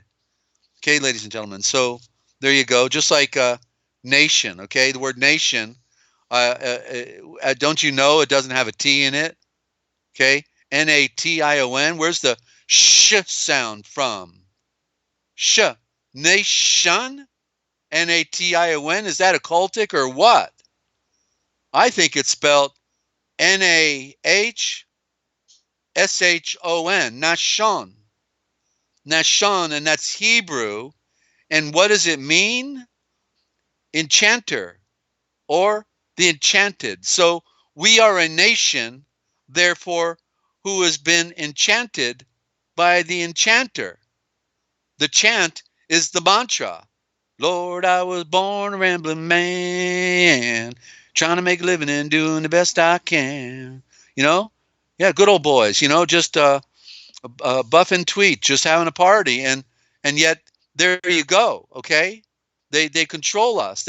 We are enchanted by television, by radio, by the media, by the newspaper. We are under the spell of their enchantment. A nation. Nation means enchantment. So you don't want to be awake, you don't want a good morning, and you don't want to be a nation. or a national. Okay? Put that one in your cap. It just never ends, ladies and gentlemen, you know? Never ends. And may have to pick some of this up in the morning. I'm going to do a little bit more here. I want to do the Sumerian dictionary. By the way, you can call in. You know, this phone does work that I have here, 608-566-7295, 608-566-7295, or you can call in on Skype, Forbidden History Live, and Shelley would love to take your call. Forbidden History Live, right? That's the Skype. We'd love to test our systems. You can just give us a radio check if you want. I'm going to have to start giving away gifts for first-time callers. I mean, I'm going to have to figure something out here. And, well, glad you're getting it, Teresa. And don't forget you did get it here first, right? And you're hardly going to hear this anywhere else because nobody's talking about the stuff I'm talking about. I can't figure that out. You know, it's like, what's going on here? Talk about, you know, when in Revelations it says that the beast system deceived the entire world. Deceived the entire world. Do you think they deceived the entire world? Well, 99.9999% is pretty much entire. You know, I know there's people waking up, but yet they don't know how to ask the right questions. They don't know, you know, the tricks and the trap and the trade. They couldn't imagine that they're being lied to in their scriptures. You know, that it's filled with lies and priesthood art. You know, that's what we got. The only way we're going to fix it is to acknowledge the truth. You know, and when you know, my favorite question is, okay, if 1611 King James was authorized, then what was authorized before 1611? Love to hear your answer. You know, because any scripture, even the bad ones, the worst ones, can still inspire, can still, you know, get you on that trail of enlightenment. You know, they all serve, but you know, we do have to go back to the root sources and original, because then it opens up like the flower, because the flower is tightly closed. You know, most people are on the merry-go-round. Yeah, they're on that classical carousel, going around on the horse, going up and down and grabbing that ring each time they go around. Oh, got another ring. Got another winner here. Another winner. Yes, cash it in. And then you're at the end of the line, you find out that you didn't go because you didn't know. And whose fault will it be? Well, I don't blame the people, really. You know, when they take you from cradle to grave, when they capture you right out the gate when you're in diapers, and they sit you in front of that television, and you're eating up all that subliminal programming, all the not just the commercial garbage, but the subliminal that's behind it, and the putting you under alpha state. And every time you go in front of that television again, boing, you're under the spell. Yeah, you're under the spell. You're captured, you know. And yeah, I saw it on television yesterday. Got to be true. Got to be true. Yeah. Yeah, like the next war, you know, they always got the next good excuse to go to war, and it's always been a lie. You know, always been a lie. How about taking all those military, right, and taking them onto the shores on what was that beach that hit on the D-Day, right, with all the cliffs up there, Normandy Beach in France, right? Would you all pre-position with machine guns, right? The entire cliffs, high up, high advantage point, you know? And now guys, this is what we're going to do here. We're going to land on the beach, fully exposed to all those machine guns, and then we're going to have to run across the beach to the bottom of those cliffs, and then climb up there and take out those machine gun nests. So, excuse me, I have a question. Do you think maybe we could go around and go to the backside? Or, you know, some people go on the left and some people go on the right. Do we have to go right up the middle? No, you got to go up the middle, you know, because we want to kill as many of you as we can. We hate your stinking guts. Peon, dog, slave, okay, cattle, chattel, property. I know I get a little cynical at times, ladies and gentlemen. It's part goes with the territory. And okay, Teresa. So let me take a sip of my nutrition here, and I'll be right with you. All right, back to business here. Let's get serious. Okay, so we're in the Sumer-Aryan Dictionary, and we left off right here on a need for a comparative Sumer-Aryan dictionary. The stuff that's being revealed in here is just absolutely mind-blowing, you know? Um, in view of these discoveries, a comparative dictionary of the Sumer-Aryan family of words has now become a practical necessity, not only for expert philologists, but also for the general educated public, English and other, in order to learn the original meaning, etymology, and life history of the Aryan words which they daily use. All the more so is it necessary as etymology, which is so essential for the right use of words, is nevertheless sadly neglected nowadays. Neglected nowadays in our schools and colleges. And why? I thought we were supposed to get the Enlightenment there. No, they want you to get educated. That means what they removed. Edumacation. Ed means to remove. Editor. Okay, remove. Not add, ed. Remove. The E is the code that removes. Like a rake. That's why it looks like a rake, okay? Nowadays, our schools and colleges are educating everybody, so nobody's learning anything. And the necessity voiced by Chaucer has not yet passed away. And for there is no great diversity in English and in writing of our tongue. So I pray God that none miswrite thee. Until now, philologists and purist writers and speakers of the Aryan tongue, in seeking for the original meaning, etymology, and pedigree of Aryan words, have been unable to go further back than the Greek and Sanskrit. Okay. Now, however, we go back some thousands of years farther to the common parent of all Aryan tongues. You know, this book is a secret, okay? This is by L. Austin Waddell. Okay, where does this stuff been hiding? Okay, and by the way, went to the website. Okay, and right in the inside cover, this comes to us by Kissinger Publishing, Rare Mystical Reprints. Kissinger, KESSINGER.net. Got a Masonic logo there. When you go to the website, guess what? You can't get into the website. Only if you got that special handshake. Okay. Yeah, Kissinger, KESSINGER.net. Let me know if you get in, okay, and how you did it.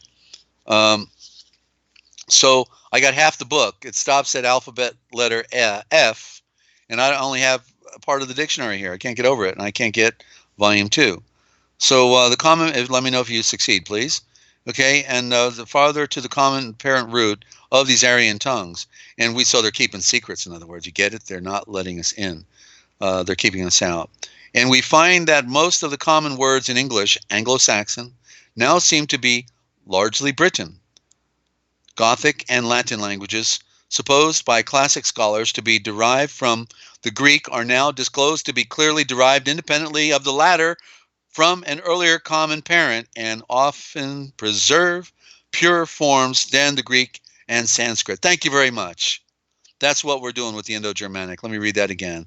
Anglo-Saxon, I got a book on Anglo-Saxon coming in right now seem to be largely Britain, but it's all over Europe. Gothic and Latin languages supposed to be classic, by classic scholars to be derived from the Greek, are now disclosed to be clearly derived independently of the latter from an earlier common parent, and often preserve pure forms of the Greek and Sanskrit. How about that? Pure, then the Greek and Sanskrit. Why don't we throw in Yiddish Hebrew, okay? Yiddish Hebrew, okay? As this work is written for the general educated reader, that's a good word, educated reader. I don't think I want to talk to any of those. The following notes, which seem called for by way of preliminary explanation, have been rendered as free from technicalities as possible. And let's see what we got here. So the title, I'm just going to lead into this one, and I'm going to give you a cliffhanger. Okay, up here is Aryan, essentially a racial or ethnic term.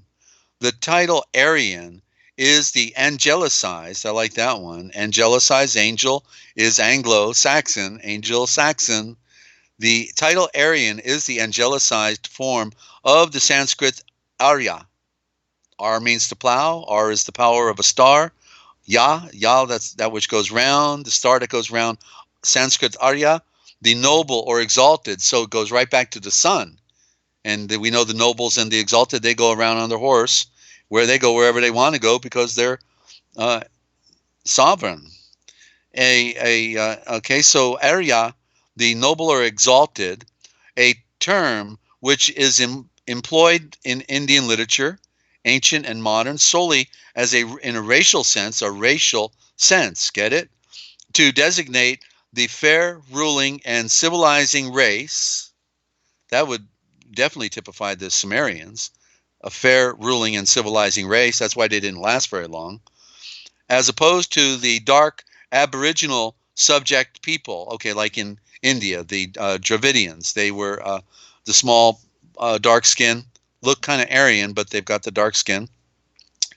And India itself was called the land or region of the Aryas, or the Aryans. It is also called in its proper racial sense by Huxley in the heading in designating the fair, long-headed people, long-headed or long-haired. That one that keeps getting to me. I don't know. Now mainly represented in Europe by the British and Norse or Scandinavians, the so-called Nordics of modern by modern anthropologists. Okay, so I'm going to stop it right there, and to show you that this is why we don't find this book anywhere, because they don't like to identify with the Aryan race. That's why when you look at all the movies, of the Eastern Middle East and the stories of Yeshua, you never see him blonde hair, blue-eyed boy. In fact, all the Aryans in the movies, show me which one, okay? All the biblical stories, those who are Aryan, white skin, never have blonde hair, always black hair and dark eyes, because they want to get you to think that there were no Aryans, blonde hair, blue-eyed, in the Middle East, okay? In what's called Mesopotamia through the Greek, but is correctly Padam Aran, which is correctly Padam Zavram, the sovereign, lived between the two rivers. That they were, like the argument goes, well, no, the Aryans came from the west over here. No, the Aryans came from the east over here. Well, guess what? They came from the middle. They came from the middle, not from the east nor from the west. They were right there in that land of the two rivers, and also along the Jordan and what's called the Sea of Galilee today, which back then was Gennesaret. There's the Nazaré right there. The Nazaré. And the Jordan River represented the river of life symbolically, and then what you get at the bottom, the Dead Sea. The dead, okay? So it's very symbolic. You can see that's what it meant when it was the land flowing with milk and honey. The milk is what introduces you to the symbolism, to the metaphor. And the honey is the interpretation, the answer to the riddle that you've been looking for. But you were looking in all the wrong places, and even when you were looking in the right place in the book, you couldn't interpret it. You didn't know the word was a code, you couldn't read it. You didn't know it was replaced by another word. They took all the Aramaic words, made them into Greek. Well, that's a good trick. Try back engineering that one. It's just it's a game, ladies and gentlemen. It's a game they played on us, and we can be good at the game. We can know their rules and their game, and not be fooled anymore. And that's how we're set free. Okay, spatula. What's that spatula about there, Shelley?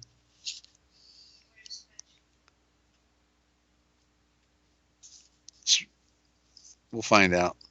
Okay, so we need to spank them with the spatula, right? Is that what you're saying? All right, that ain't gonna work. Okay, we can fry them and flip them over, and they'll be so happy they'll be wiggling on the griddle. Okay, spatula moment, jaw dropper. Okay.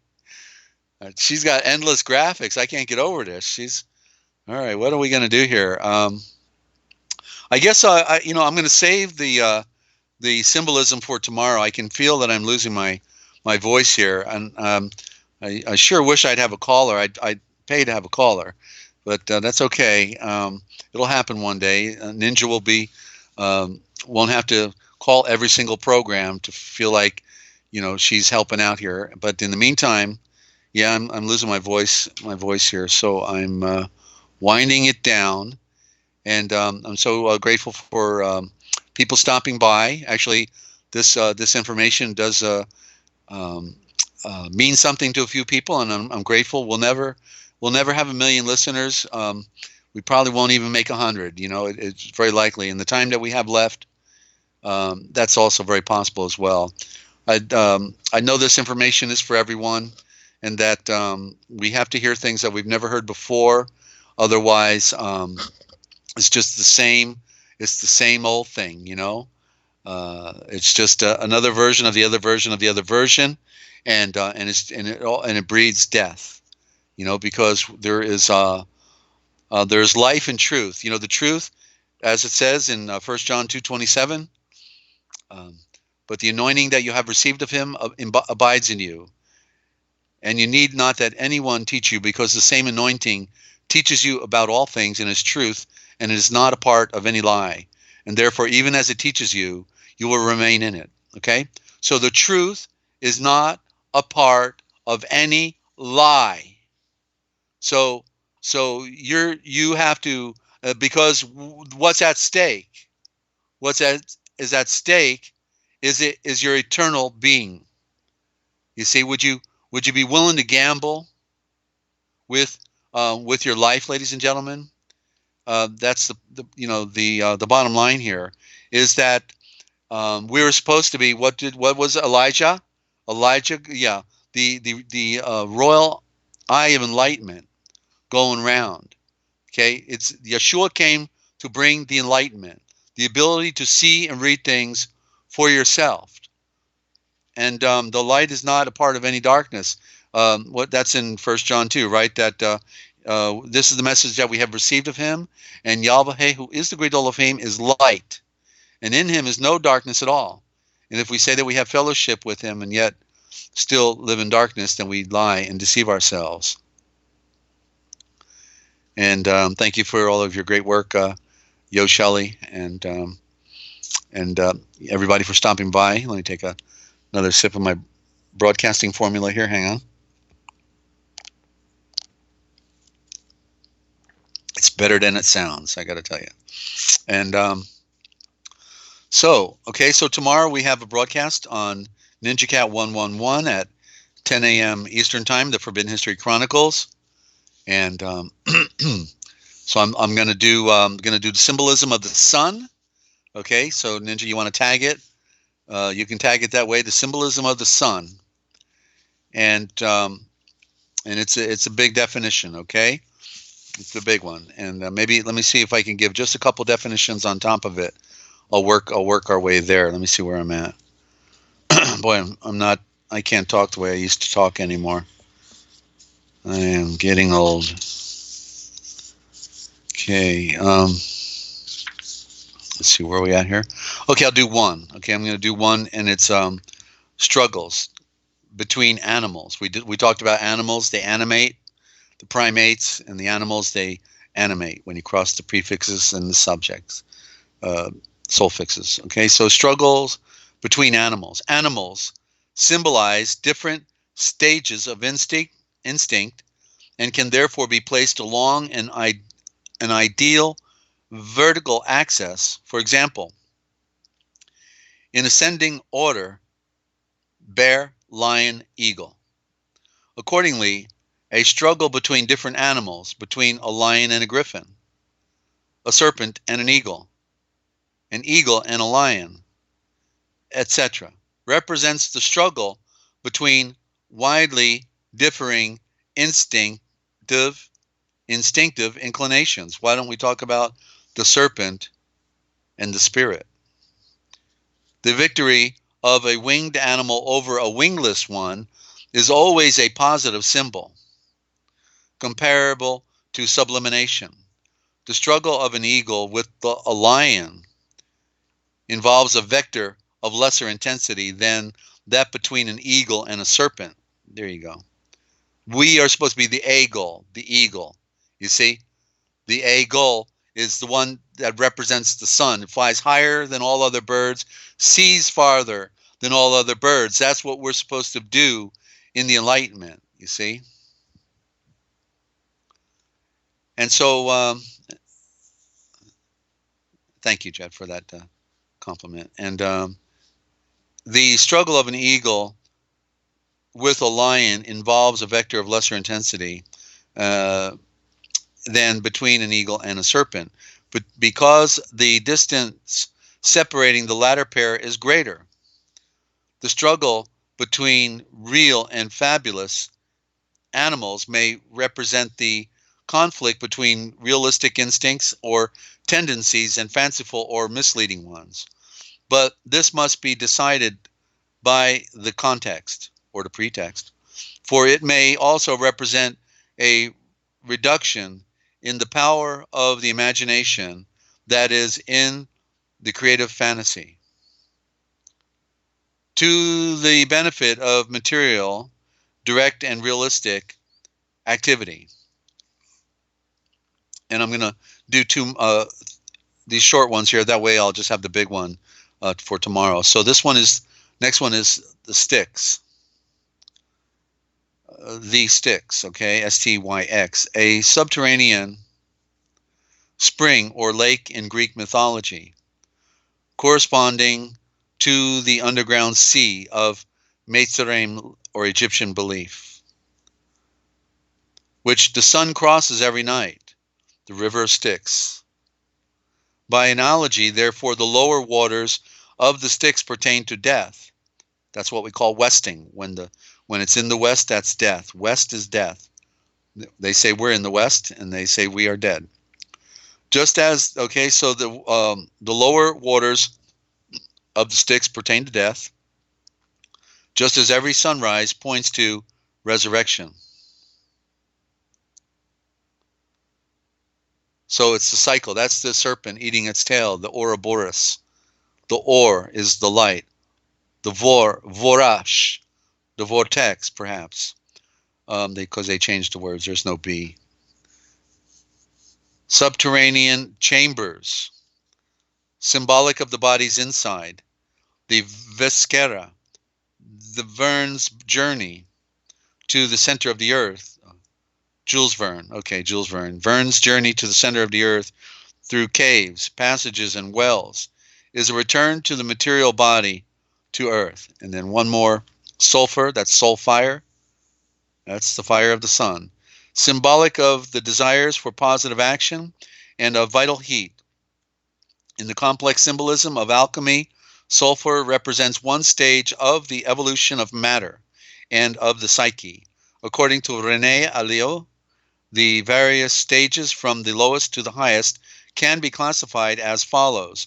Prior elements denoting the inherent possibilities of the cosmos, of an Eshan, a man, prime matter, or the elementary organization of inherent possibilities, equivalent perhaps to the unconscious, or the instincts, Mercury, or the first purification, feelings, imagination, the dominant female principle, sulfur, or more profound purification, reason and intuition, the male principle, and the great work of transcendence. And there you go, ladies and gentlemen. It's a long journey, and we've got a little time to get there. And we had practically a record here tonight with 9 listeners at one point. I think we had. I think we broke 10 once before. And I hope you'll tell your friends about the broadcast, ladies and gentlemen. Okay, like the program. That helps the algorithm. Like the program, and know that what we're providing here is information that's put in a way that you don't get anywhere else. There's a lot of good intended people out there. A lot of people putting out information. They're doing their best. So grateful for them. And I used to talk about things that were, not going to get us anywhere. And we have to, with our limited time, get specific.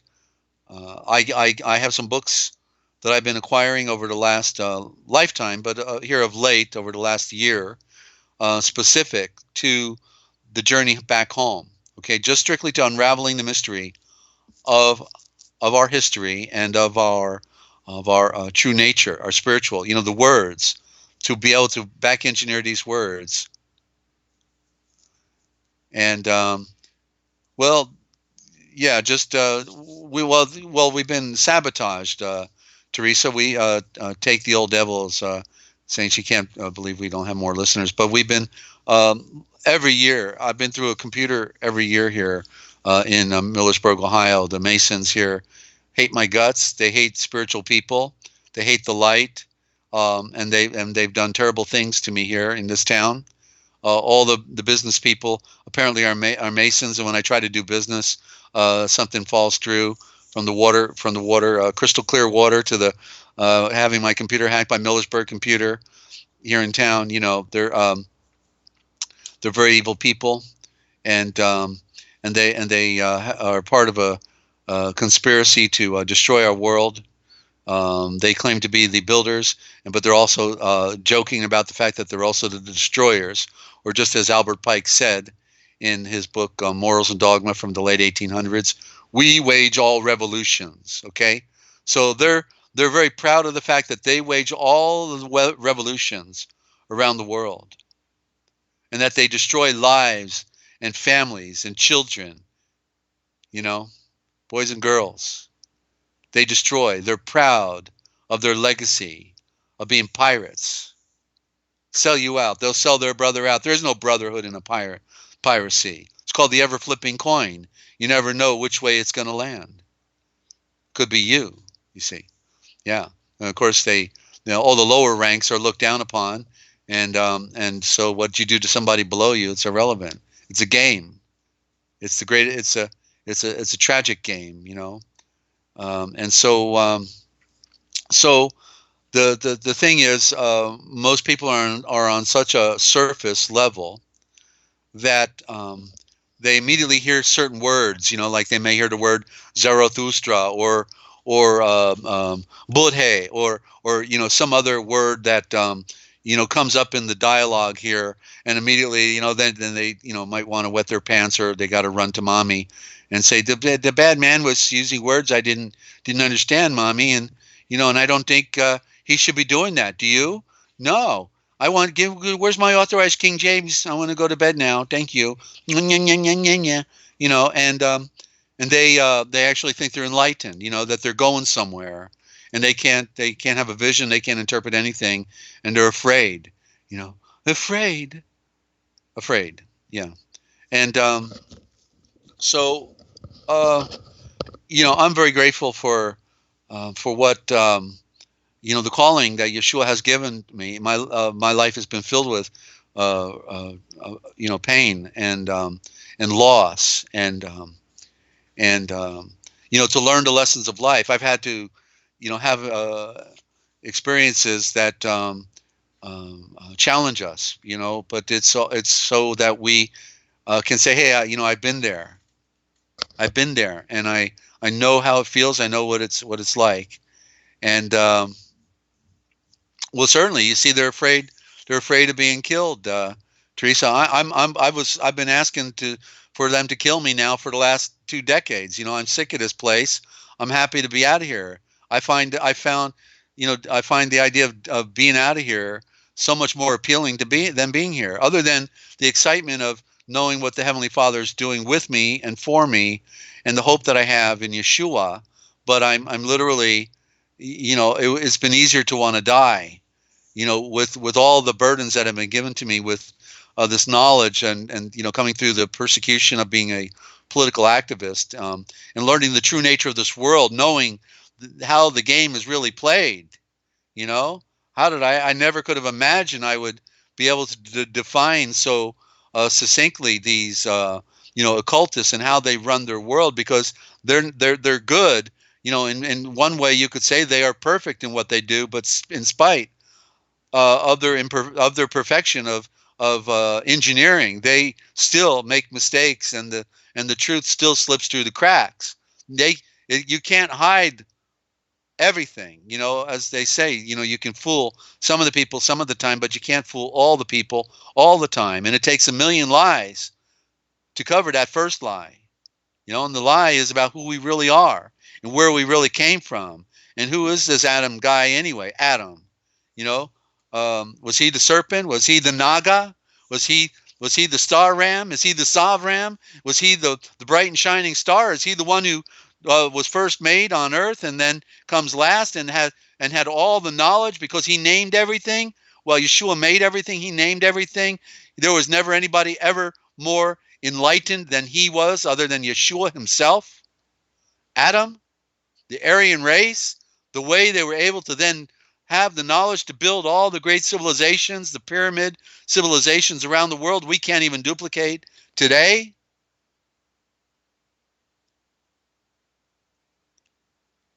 The knowledge to be able to predict an eclipse 100 years in advance down to the second. Mind-blowing. I wouldn't even want to have to learn the math. Give it to somebody else, but they were so superior, and they actually, the knowledge had simple keys to implement it. Like they used the binary system way back then. It was called truth. The name of it was called truth, and that's math. And it was and again, the alphabet, they hid it from us. Then they stole it from us at one point when it came out. They got it back. And why are they playing their tricks and their trap and their trade? They keep taking it from us. The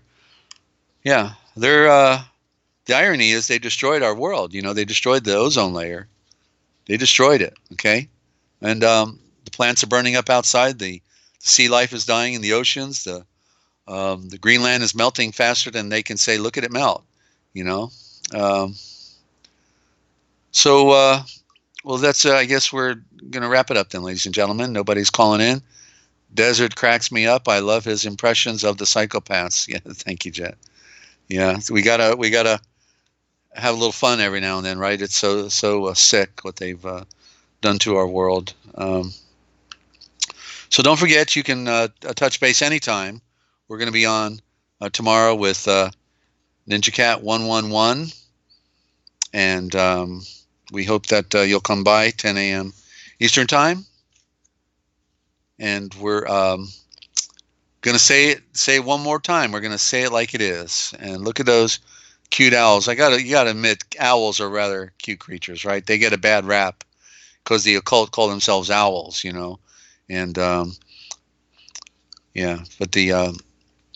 the truth is they don't give a hoot, but I do, So I guess it's time to go to some music, Shelley, and I'll just hang on for a moment, just in case that phone rings, and but just want to wish all of you the best for coming by. You're trying to figure it out. You're trying to figure out. Okay, you're taking notes. You're listening, and I hope you do get it, because it says that many seek to enter into the royal house of the sun, to go back to the light. Many, but yet few are going. Few are going. So you have to keep all those things in perspective, because it will be a miracle for you to be saved, ladies and gentlemen. It will be a miracle, because most people are not willing to do what you have to do in order to transcend this world. You have to die to this world. You have to put off the foolishness and the childlike nature, and start taking things seriously, and realize that the clock is ticking, and put priorities first. Throw the other stuff off the ship. Thank you for Teresa for stopping by. Everyone whom has called in, and thank you, Shelley. Love you all. Very good. Thank you, Ninja. Thank you, Shelley. Thank you, Ya Love. Thank you, Jet. All of you for stopping by, and do tell a friend. Okay, 13 subscribers. That thing hasn't changed in in a week or 10 days, I don't think. So try to bring in a few friends, let them know what we're talking about, tell them about this broadcast. It's been recorded, it's being posted, okay? And just don't forget, ladies and gentlemen, if you want to know the future, you need to look for the Forbidden History live right here, coming your way. Next broadcast, Saturday morning, no morning about it, excuse me, Saturday after the sun comes up, right around noon, 11 a.m. Eastern Time. Okay, that's right here, Forbidden History Live, and then Sunday night at 8 p.m. Eastern Time. Okay, so, and Ninja Cat at Sunday morning, no morning about it. It's when the sun comes up, we got to stop mourning, and just wake up at 10 a.m. Eastern Time. Okay, so we'll publish a schedule here somewhere. I'm sure one of these ladies are going to do that. So, or post it down below. Okay, so again, I'm Desert Owl signing off. And we'll look for you on the Forbidden History, okay? Thanks for joining us. We'll see you.